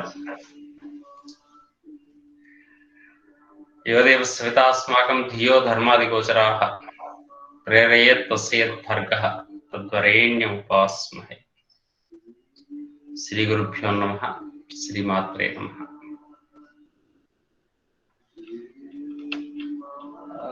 నాయక్ గారు మాకు చాలా చిరకాలం పరిచితులు. నాడీ జ్యోతిషానికి సంబంధించినటువంటి కీలకమైనటువంటి ఎన్నో అంశాలను జ్యోతిర్వాస్తు విజ్ఞానం ద్వారా ఇతరమైనటువంటి క్లాసుల్లో కూడా బాగా చెప్పినటువంటి వారు. అన్నిటికన్నా మించి చాలా ఆత్మీయులు, హృదయాన్ని ఎరిగి ప్రవర్తించగలిగినటువంటి సహృదయులు. అందుకే స్వామి ఒక్కసారి జ్యోతిర్వాణిని వినిపించండి మా కోసం అని చెప్పేసానంటే వెంటనే ఒప్పుకున్నారు వారు. వారికి హృదయపూర్వకంగా ధన్యవాదాలు తెలియజేసుకుంటూ, ఈరోజు చెప్పినటువంటి అందరి మిత్రులకు కూడా ఆత్మీయ ధన్యవాదాలు చెప్తాం. వారి మార్గంలో మనం అందరం ఇంకా కొత్త విశేషాలను తెలుసుకుంటాం. ఎందుకంటే ఒకేసారి అట్లా చెప్పగానే వెంటనే అందరం అందుకునగలిగినటువంటి పరిస్థితిలో ఉన్నామో లేదో తెలియదు. ఎందుకో కంప్యూటర్ స్టడీస్ ఎందుకంటే వారు ప్రత్యక్షంగా నిలబడి ఎక్స్ప్లెయిన్ చేసేటటువంటి విధానం ఉంటే దాని విధానం వేరే ఉంటుంది. ఇది పరోక్ష పద్ధతి కాబట్టి కొంచెం ఆ పద్ధతిని మనం కొంచెం అన్వయం చేసుకునేసరికి కొంచెం టైం పట్టచ్చు. ఏదేమైనా మొత్తానికి దశమం అని ఒక భావన మనం ఉంది. సాధారణంగా దీన్ని నతం అనే పేరుతో పిలుస్తాం మనం. క్యాలిక్యులేషన్ పార్ట్ లో నత సాధన అని ఒకటి ఉంటుంది మనకు, 10th హౌస్ క్యాలిక్యులేషన్. సంస్కృత భాష అర్థమయ్యేటట్టయితే ఉత్ నతం ఉన్నతం. ఒక వ్యక్తి ఉన్నతుడు కావాలన్నా, ఉన్నతిని పొందాలన్నా నతం ఇట్లా పైకి తల పైకెత్తి చూడగలిగేటటువంటి శక్తి రావాలి వాడికి. మనకు బాగా గుర్తొచ్చేటటువంటి మరో పదం తెలుగులో ఏంటంటే, ఎవరైనా పెద్దవాళ్ళు లోకంలో పోయేటట్టయితే జెండాను అవనతం చేస్తారు. అవ అంటే కిందికి, అవమానం, అవవ, ఇట్లా అవశబ్దం. నత శబ్దం అనేది చాలా ఉన్నతమైనటువంటి భావన. ఉత్ నతం ఉన్నతం, శ్రేష్టమైనటువంటిది అని చెప్పేసి అని అర్థం. వ్యక్తి తన జీవితం లోపల తాను అలా నడుస్తూ పోతూ ఉంటుంటే ఎంతమంది మానసికంగా, భౌతికంగా నమస్కారాలు తెలియజేసుకుంటున్నారో అటువంటిది వారి ఉన్నత స్థితి అవుతుంది. సాధారణంగా. కర్మ అనేటటువంటిది మనం విశ్లేషణ చేసుకునేటప్పుడు ఈ భావనలో చాలా మార్పులు వస్తాయి. ఇంగ్లీష్ వాళ్ళు వచ్చేసి మనకందరికి ఏం చేశారంటే, మన ఉన్నత స్థితిని గమనించలేక వాళ్ళు చేసినటువంటి గొప్ప పని ఏంటంటే, కూలి పని చేయడానికి అందరికి తలా ఒక అవకాశం ఇచ్చేసి వెళ్ళిపోయారు. అందరూ ఉద్యోగాలు చేస్తున్నారు ఇప్పుడు. ఉద్యోగము కాదు వాళ్ళు చేసేది, దాని పేరు జాబ్ అనాలి మనం. జాబ్ చేస్తున్నారు. జాబ్ ఎప్పుడు కూడా ఉద్యోగం కాదు. మనం ఈ రోజుల్లో దాన్ని ఉద్యోగం అనుకుని సరిపెట్టుకుంటున్నాం, కానీ ఉత్ అంటే శ్రేష్టమైనటువంటి ఒక యోగం. ఈ ఉత్ శబ్దం సంస్కృతంలో చాలా విశేషమైంది. ఉత్నతి, ఉన్నతి, ఉత్ యోగం, ఉద్యోగం, ఉత్ యమం, ఉద్యమం. ఇట్లా శ్రేష్టమైనటువంటి ప్రయత్నాన్ని ఉద్యమం అన్నట్టుగా శ్రేష్టమైన ఒక యోగం, ఒక కలయిక అనేటటువంటిది మనకు ఉద్యోగం అవుతుంది. జిహెచ్ఎంసీలో పనిచేసేటటువంటి వ్యక్తికి ఉద్యోగమైన అని, దాంట్లో ఉండేటటువంటి ముద్రాధికారం కలిగిన ఐఏఎస్ కు కూడా ఉద్యోగమైన అనేటైతే ఈ రెండింటి మధ్య లోపల ఏదో తేడా ఉంది మనకు తెలిసి కర్మ విషయం లోపల. అది రెగ్యులర్ గా మనకు వచ్చేటువంటి డబ్బుల విషయం లోపల మాత్రం నెలకు కాగానే వచ్చేటటువంటి డబ్బులు ఎవరి స్థాయికి తగినట్టుగా వాడు వస్తాయి. స్థాయి అనేది కూడా కర్మలో ఒక భాగం అయిపోయింది. ఇప్పుడు బాగా అమెరికాలో సంపాదించుకుంటున్నామండి అన్నవాడు కూడా నెలగానే బాబు బహుతి విశాంతి అనేవాళ్ళే ఉంటుంటారు మనకు. కాబట్టి జాబ్కు ఈ ఉన్నతమైనటువంటి ఉద్యోగానికి మధ్య లోపల ఉండేటటువంటి తేడాను మనం గమనించగలగాలి. ఇప్పటి రోజుల్లో ఉద్యోగము అన్నప్పుడు ఆ వ్యక్తి 10 మందికి ఆదర్శప్రాయుడై ఆయన పొందగలిగిన ధనము బాగానే ఉండాలి.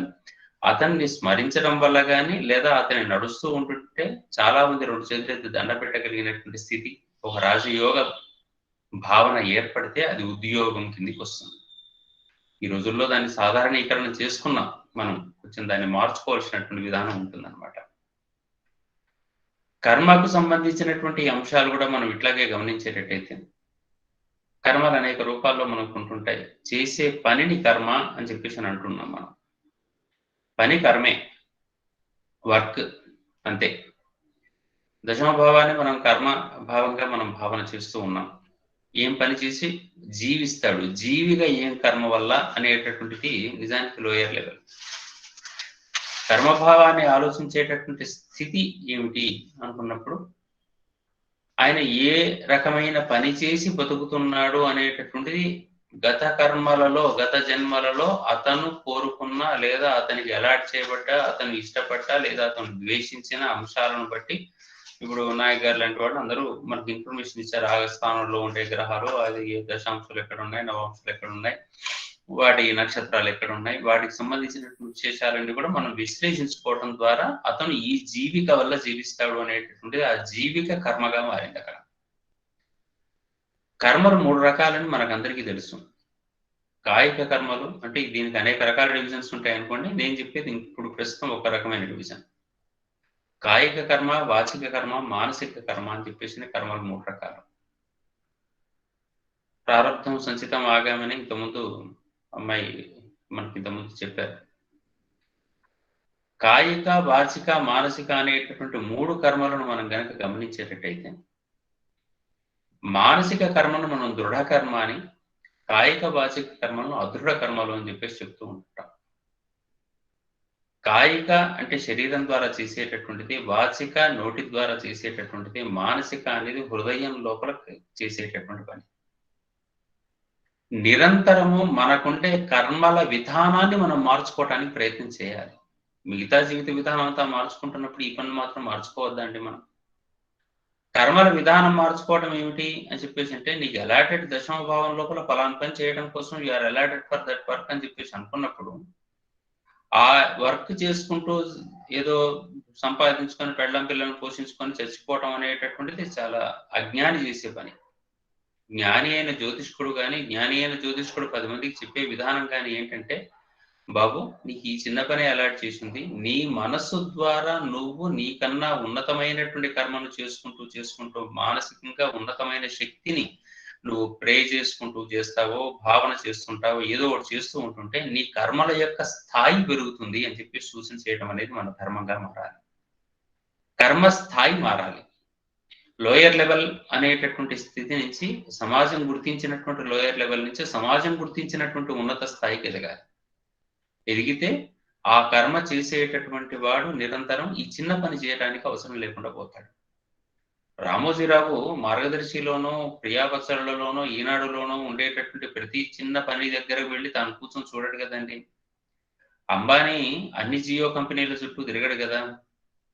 అంటే తాను ఉన్నతమైనటువంటి స్థితిలోకి ఎదుగుతుంటుంటే తన చేతి కింద కొన్ని వందల మంది వస్తూ ఉంటుంటారు. ఆ పనులు చేయడానికి వాళ్ళు డిసైడ్ అయ్యి ఉంటుంటారు. కొంతమంది కొన్ని పనుల కోసం కొంతకాలం పాటు నియోజితమై ఉంటుంటారు కాబట్టి. అందుకని ఉన్నతమైన కర్మను తాము మానసికంగా చేస్తూ చేస్తూ చేస్తూ ఉండేటట్టయితే తన కర్మ విధానాన్ని మార్చుకునేటువంటి అవకాశం ఉంటుంది అనేది మనం గమనించుకుంటూ ఉండాలి. దానికి మన మానసిక కర్మను మారుస్తూ ఉండాలి. ఎందుకంటే ఏమవుతున్నాం, మనము నిత్య జీవితంలో కర్మ చేసే విధానంలో ఉదయం లేచినప్పటి నుంచి సాయంత్రం వరకు మనకి ఏది లేదు, ఏది ఉంది, ఏది కావాలి, ఎట్లా ఉండాలి, ఈ జీవితం లోపల ఇది అవసరమా, ఇది అవసరం లేదా, ఉద్యోగానికి వెళ్ళాలి, అక్కడ ఏమంటారు, లేట్ అయితే ఎట్లా ఉంటుంది, ముందుకు పోతే ఎట్లా ఉంటుంది, పైసలు ఎన్ని వస్తున్నాయి, దీంట్లో ప్రమోషన్ ఎట్లా, దీంట్లో డబ్బులు వచ్చే విధానం ఏమిటి, వర్క్ ఎక్కువైందా తక్కువైందా, ఇంట్లో ఉండి పని చేస్తే ఎక్కువనా, బయట ఉండి పని చేస్తే ఎక్కువనా, ఈ హెచ్ఆర్ఏ ఎంత, ఇవెంత అವೆంత అనుకుంటే ఈ లెక్కలు చేయడమే జీవితం గడిచిపోతుంది. అసలు ఈ లెక్క దేనికోసం చేస్తున్నాం అంటే 3 రకాల అంశాలు మనకు శ్రమ, ధనం, కాలం, ఈ మూడింటిని సమన్వయం చేసుకోవడం కోసమే చేస్తున్నాం. ఈ లెక్క మనము అదుపు చేసేంత శక్తికి మనం ఉందా లేదా అనేది ఇంపార్టెంట్. మన కింద ఉండాలి ఆ లెక్క. ధనము మనం పిలిస్తే మన వెంటబడి రావాలి. ఆ వెంటబడి రావాల్సిన ధనాన్ని మనం లెక్క పెట్టి అంత పైకి చూస్తూ కూర్చున్నా కొద్దీ ఆ ధనం నెత్తికెక్కి కూర్చుంటుంది. అందుకని ధనం మన కాళ్ళ దగ్గర ఉండాలి. కాళ్ళ దగ్గర అంటే నెగిటివ్ అర్థంలో కాదండి, దయచేసి మనం చెప్తే వినేటట్టుగా ఉండాలి. మనకు ఎంత కావాలంటే అంత, ఎప్పుడు కావాలంటే ఎప్పుడు వచ్చేటటువంటి స్థితికి మనం ఎదిగి ఉండాలి. చైతన్యం ధనమా మనమా? ధనం ఎప్పుడు చైతన్యం కాదే, మనం కదా చైతన్యం. ఈ మనం చైతన్యమై ధనానికి లొంగిపోవటం ఏమిటి? మనము ఎంతో కష్టపడి మన పుణ్యాన్నంతా ఇన్వెస్ట్ చేసి ధనంగా మారుస్తున్నాం. ధనాన్ని ఇన్వెస్ట్ చేసి పుణ్యంగా మార్చుకునేటట్టయితే ధనము మన చేతి కింద ఉంటుంది. ఇది మనకు కర్మను ఉన్నతంగా మార్చుకునేటటువంటి ఒక ప్రయత్నం. కాయిక కర్మను వాచిక కర్మగా, వాచిక కర్మను మానసిక కర్మగా, మానసిక కర్మ లోపల నిరంతరము భగవద్ ఆరాధన లోపల కనుక ఉండేటట్టయితే మరొక పనిలో నువ్వు ఉన్నావు కాబట్టి ఈ చిన్న పనులన్నీ దగ్గరికి రావు. ఆ పనిలో నువ్వు లేకపోతే ఈ పనులన్నీ నీవే అవుతాయి. ఆ పని మీద ఎక్కువ దృష్టి పెట్టు అని చెప్పింది భారతీయమైన ఆధ్యాత్మికమైన వేదాంతం. దీనికే అనుబంధం మన జ్యోతిష్ శాస్త్రం కూడా. కాబట్టి ఈ లోకంలోకి వచ్చాం, ఈ కర్మ చేస్తున్నాం అని చెప్పేసి అంటే ఈ కర్మణ్యేవాధికారస్తే మా ఫలేషు అనే సర్వీస్ ఓరియంటెడ్ గా మనం చేస్తూ ఉండగలిగేటటువంటి శక్తి రావాలి. ఈ శరీరాన్ని దానికోసం భగవంతుడు వాడుకుంటున్నాడు అనే విధానం రావాలి. ధనం మీద ఉండేటటువంటి దృష్టి కన్నా కూడా గుణం మీద ఉండేటువంటి దృష్టి పెరగాలి. ఆలోచన విధానం మారాలి. మారుతున్న సందర్భం లోపల ఆటోమేటిక్ గా ధనము మన చేతి కింద ఉండేటువంటి అవకాశం మనకు కలుగుతూ ఉంటుంది. కాబట్టి కర్మ విధానం మనకు అర్థమయ్యేటట్టయితే మన స్థాయిని మనం పెంచుకునేటువంటి అవకాశం ఉంటుంది. మనకి గత స్థాయి కన్నా మన చిన్నప్పటి నుంచి మధ్య వయసు నుంచి పై వయసుకు వస్తున్నా కొద్దీ మన స్థాయిని పెంచుకోవడం అనేటటువంటిది ముఖ్యంగా కనపడుతూ ఉంటుంది. నిజంగా రాజయోగం అని చెప్పేసి కూడా చాలా రకాలైనటువంటి చర్చలు మనకు ఉన్నాయి. ఈ రాజయోగాల లోపల మనకేంటి, ప్రత్యేకంగా అందరూ చెప్పేటువంటి మాట, వాడికి ముద్రాధికారం ఉండటం, వాడు సైన్లు పెట్టగలిగేటువంటి శక్తి ఉండటం, వాడి పేరుతో నువ్వు జీవో రాగలగటం, లేదా వాడు బయలుదేరుతుంటే క్యాన్వాయిలు వెళ్ళటం, పూర్వకాలం అయితే రథము, చక్రాలు, వ్యవహారాలు, బంట్లు అందరూ వెళ్ళటం అనేది ఒక రాజయోగంగా భావన చేసేటట్టయితే, అంటే అనేక రకాల యోగాల్లో రాజయోగాల్లో ఇది కూడా ఒక రాజయోగం భావన చేసేటట్టయితే, అధికారికంగా చెప్పగలిగేటటువంటి ఒక మాట వల్ల వచ్చేటటువంటి రాజయోగమా, లేదా అసలు ఒక వ్యక్తి యొక్క భావన ప్రపంచం మొత్తం ఫాలో అయ్యేటటువంటి విధానం రాజయోగమా అనేటటువంటిది కూడా ఒక రకమైనటువంటి చర్చ ఉంది. ఉదాహరణకు ఏ ఆర్ట్ ఆఫ్ లివింగ్ రవిశంకరో లేకుంటే ఒక చిన్నజీయర్ స్వామి ఒక మాట చెప్పేటట్టయితే ఆయన దైవంగా భావన చేసి ఆయన చెప్పిన ఒక్క మాట మన మనస్సుకు స్పందన కలిగించేసి ఆ స్పందనతోనే ఆ మాటను అనుసరించి మనమందరం వెళ్ళిపోతూ ఉండేటట్టయితే నిజమైన రాజు ఎవరవుతున్నారు? ఇప్పుడు లోకంలో వ్యవహారికమైనటువంటి రాజు ఒకరవుతున్నారు, కానీ బలవంతంగా జీవోలు సృష్టించేసి రాజ్యాంగాన్ని మార్చి మనం ఇట్లా ఉండాలి అట్లా ఉండాలని చెప్పిన వాడు అవుతున్నాడు. కానీ సాధారణంగా ఒక వ్యక్తి ఒక మాట నాయన ఇట్లా ఉండండి అని చెప్పేసి నెమ్మదిగా చెప్తే చాలు దాన్ని అనుసరించి జీవిత విధానమే మార్చుకునేటువంటి వాడు కొన్ని వేల మంది లక్షల మంది అవుతున్నారు కదా. ఇప్పుడు అసలైన రాజు ఎవరై ఉండాలి? మన మనస్సును ప్రేరేపించగలిగిన రాజే అసలైన రాజు అవుతుంటాడు అనేది. అందుకని రాజయోగాలంటే అట్లా ప్రేరేపణ పొందగలిగినటువంటి స్థితి మనకి ఏర్పడటానికి మనం చేసే ప్రయత్నం వల్ల మన మనస్సును నిరంతరము ఈ లోక వ్యవహారముల కన్నా ఎక్కువసేపు దైవ వ్యవహారముల మీద, ఈ ప్రకృతి వ్యవహారాల మీద పెట్టగలగటం అనేది ముఖ్యమైనటువంటి అంశం. లోకంలో అందరికీ తెలిసినటువంటి అంశమే. భూతత్వ రాశుల వాళ్ళకు సంబంధించినటువంటి అంశాలలో ఎక్కువగా లోక వ్యవహారాల మీద, ఈ స్థిరాస్తులు వ్యవహారాలు వీటి మీదనే దృష్టి ఉంటుంటుందని. నెమ్మదిగా జలతత్వ రాశుల వాళ్ళకి ఈ ప్రకృతి మీద వ్యవహారాల మీదకి వెళ్ళిపోతూ ఉంటుందని. ఎందుకంటే సైంటిస్టులుగా వాళ్ళు వెళ్ళిపోతూ ఉంటుంటారు. సైన్స్ ఎక్కడ వస్తుందంటే ఈ ప్రకృతి, భూమిని ఆవరించి ఉండేటటువంటి జలం ఏమిటి, మనతో పాటు గాలి 24 hours ఉంటుంది, కానీ గాలి గురించి మనం ఆలోచించాం. మన లోపల వేడి ఉంటుంది, వేడి గురించి ఆలోచించాం. మన చుట్టూ ఉండేటటువంటి ఏ పంచభూతాలు ఉన్నాయో ఆ పంచభూతాల గురించి మనం ఆలోచించడం మానేస్తాం. అది జలతత్వం వైపు వెళ్ళిపోతూ ఉంటుందని వాడి స్థాయి పెరుగుతుంది. అట్లాగే అగ్నితత్వానికి వెళ్ళిపోయేసరికి వాడి స్థాయిలో లీడర్షిప్ క్వాలిటీస్ అన్ని వచ్చేసేసి వాడు ఒక ఇన్స్టిట్యూషనలైజ్డ్ గా కొన్ని వేల మందికి మార్గదర్శనం చేయగలిగే శక్తి వస్తుంది. వాయుతత్వానికి వెళ్ళిపోయే సమయానికి వాడే పరిపూర్ణమైనటువంటి సన్యాస భావంలో ఏ దానిని ఎక్కువ పట్టుకోకుండా దూరంగా ఇట్లా తాకి ఇట్లా వెళ్ళిపోగలడు. ఎందుకంటే గాలి వెళ్ళిపోతూ ఉంటున్న సందర్భంలో మల్లెపూల మించి వెళ్ళినా, మురిక్కాలం మించి వెళ్ళినా ఆ గాలిని, మల్లెపూల గాలినైనా మురిక్కాలనైనా పట్టించుకోకుండా అట్లా వెళ్ళిపోగలిగిన శక్తి వాటికి వస్తుందని, ఇది ఆకాశతత్వానికి వెళ్ళిన తర్వాత ఈ స్థాయి నుంచి ఇంకా పైకి వెళ్ళిపోతారని మనకు లోకంలో ఉన్న భావన సహజమే. మనం ఏ భావనతో ఉంటున్నామో ఆ స్థాయిలో మన ఉద్యోగాలు ఉంటాయి, మనం చేసే పనులు ఉంటాయి. కాబట్టి మనకు దశమ భావాలన్నీ కూడా ఇటువంటి అంశాల మీద కూడా ఇంకెక్కువగా దృష్టి సారించాల్సినటువంటి అవసరం మనకు చాలా స్పష్టంగా కనపడుతూ ఉంటుంది అన్నమాట. కర్మ మనిషిని ఉన్నతునిగా మార్చాలి. కర్మయోగాధ్యాయాలు, భగవద్గీత నిండా కర్మ గురించినటువంటి అనేక రకాల అంశాలు చెప్పినటువంటి విశేషాలన్నీ కూడా అవే. మనకు ఉండేటటువంటి మనము నిర్ణయించేటటువంటి కర్మలు, మనము మన ఆలోచన, మన పూర్వపుణ్యంతో నిర్ణయించినటువంటి వ్యవహారం అంతా 1, 5, 9లో మనకు కనపడుతూ ఉంటుంది. ఇదే 2, 6, 10కి వచ్చే సందర్భానికి తాను చేసే ఉద్యోగం కనపడుతుంది. 6లో జాబ్ ఉంది, 10లో ఉద్యోగం ఉంది. ఈ రెండింటిని తేడా చూసుకోవాలి మనం. సెలక్షన్ అనేది ఈ రోజుల్లో వచ్చింది కాబట్టి 6లో సెలక్షన్ ఉంది, 10th పొజిషన్ ఉంది. సెలక్షన్ లేకుండా పొజిషన్ లేదు ఈ కాలంలో కూడా. ఎప్పుడో ఏ అబ్దుల్ కలాం లాంటి వాడికో డైరెక్ట్ పొజిషన్స్ ఉంటాయి తప్ప సాధారణంగా డైరెక్ట్ పొజిషన్స్ ఉండేవాళ్ళు చాలా తక్కువగా ఉంటుంటారు. ఎక్కడో దగ్గర దొరుకుతూ ఉంటుంటారు. ఉన్నతి సరంగా గౌరవించేటువంటి విధానం అంతా కూడా. కాబట్టి 6 ద్వారా పొందటం, 10 ద్వారా ఉన్నతిని సాధించడం, ఈ 6 నుంచి 10 నుంచి వచ్చేటటువంటి ధనాన్ని 2లో దాచుకోవడం, కష్టపడ్డటువంటి ధనాన్ని దాచుకునేటువంటి విధానం అనేటటువంటి ద్వితీయంలో కనపడుతూ ఉంటుంది. ఈ విధంగా 2, 6, 10 అనేటటువంటిది మనకు ఉద్యోగ సంబంధమైనటువంటి అంశాలుగా, యోగ సంబంధంగా, రాజయోగ, ఇది ఈ వర్క్ ఓరియంటెడ్ గా కనపడుతూ ఉంటుంటాయి. అదే 3, 7, 11 అనేటటువంటి పూర్తిగా వ్యాపార భావాలు, మనకు వేరే వ్యాపార జీవికగా ఉన్నటువంటి భావాలు. అదే 4, 8, 12 అనుభవ యోగ్య భావాలు. ఇవి ఎంజాయ్మెంట్, ఇవన్నీ ఖర్చులు పెడతారు వీళ్ళు, పోగొట్టేసే విధానం. ఈ రూపంలో మనం ఆలోచన చేసేటట్టయితే ఈ 2, 6, 10 అనేటటువంటి విధానంలో ఈ దశమ భావానికి చాలా ఎక్కువగా విశేషం మనకు కనపడుతుంటుంది. కాబట్టి తన యోగాన్ని తనకు ఈ జన్మలో జ్ఞానముతో తనకన్నా ఉన్నతమైన యోగంగా మార్చుకునే ప్రయత్నం అనేటటువంటిది ప్రయత్నం. ఈ ప్రయత్నం అనేటటువంటి శబ్దంలో కూడా మనకు లోకంలో చాలా మంది ప్రయత్నం అనగానే నేను జాబ్ కోసం ప్రయత్నం చేస్తున్నాను, లేకుంటే అప్లై చేస్తున్నాను, ఇక్కడికి వెళ్తున్నాను, ఇది చదువుతున్నా, these are all only basics అండి. ప్రయత్నము అనే శబ్దానికి అర్థం ఏమిటయ్యా అంటే నీ మనస్సును నీకన్నా గొప్ప శక్తి దగ్గర కేంద్రీకరిస్తూ ఉండేటువంటి ప్రయత్నం ఒక్కటే ప్రయత్నం.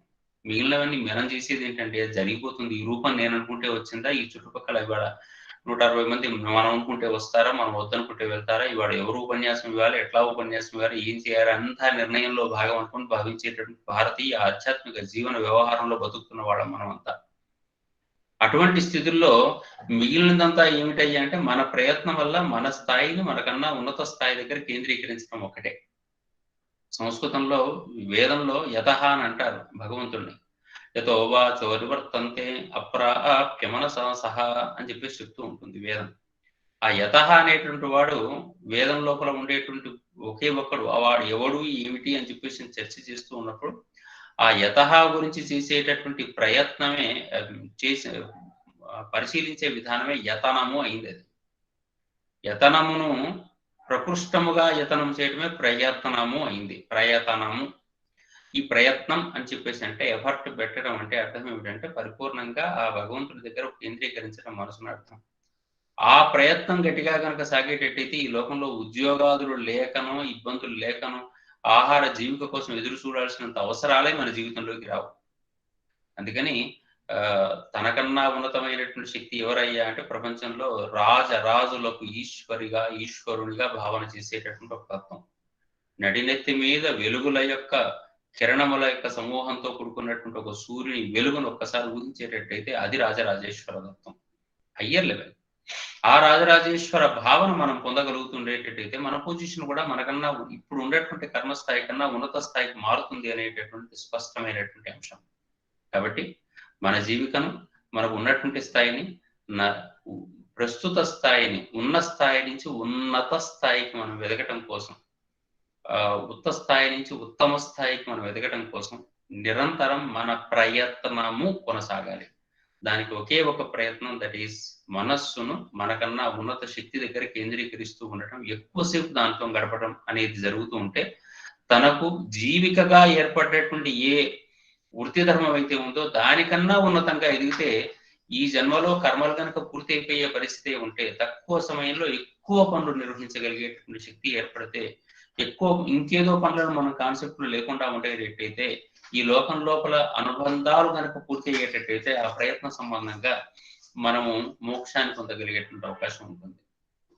లేకపోయేటట్టయితే ఈ కర్మల యొక్క బంధము ఎక్కడెక్కడైతే ఏం మిగిలాయో ఈ జన్మ లోపల ఊహలు భావాలు అవి వచ్చే జన్మకు, ఇప్పుడు బీజాలు పెడతాం కదా, ఈ బీజము వచ్చే జన్మకు మళ్ళీ వచ్చే జన్మలో పై జన్మలోనో దానికి మళ్ళీ మొలకలు వస్తాయి.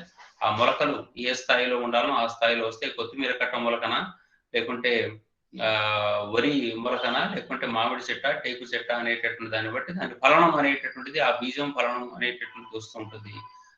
అప్పుడు మళ్ళీ పుట్టాలి, మళ్ళీ పెరగాలి, మళ్ళీ సావాలి. కాబట్టి జ్యోతిషం ఇచ్చేటటువంటి ఆధ్యాత్మిక సందేశం ఏంటంటే ఏ భావానికైనా కానీ బంధనాన్ని మిగుల్చుకోకుండా మనం వెళ్ళిపోగలగడానికి ప్రయత్నం చేయడం, అదే అసలు ప్రయత్నం. అది వదిలిపెట్టాం మనం. ఇప్పుడు ఎట్లా బతకాలి, ఇప్పుడు ఎట్లా చేయాలి అనేటటువంటి భావన మనం చూసుకుంటూ పోతున్నాం. కాబట్టి మనం మనకన్నా ఉన్నత శక్తితో నిరంతరం ఉండే ప్రయత్నం చేద్దాం.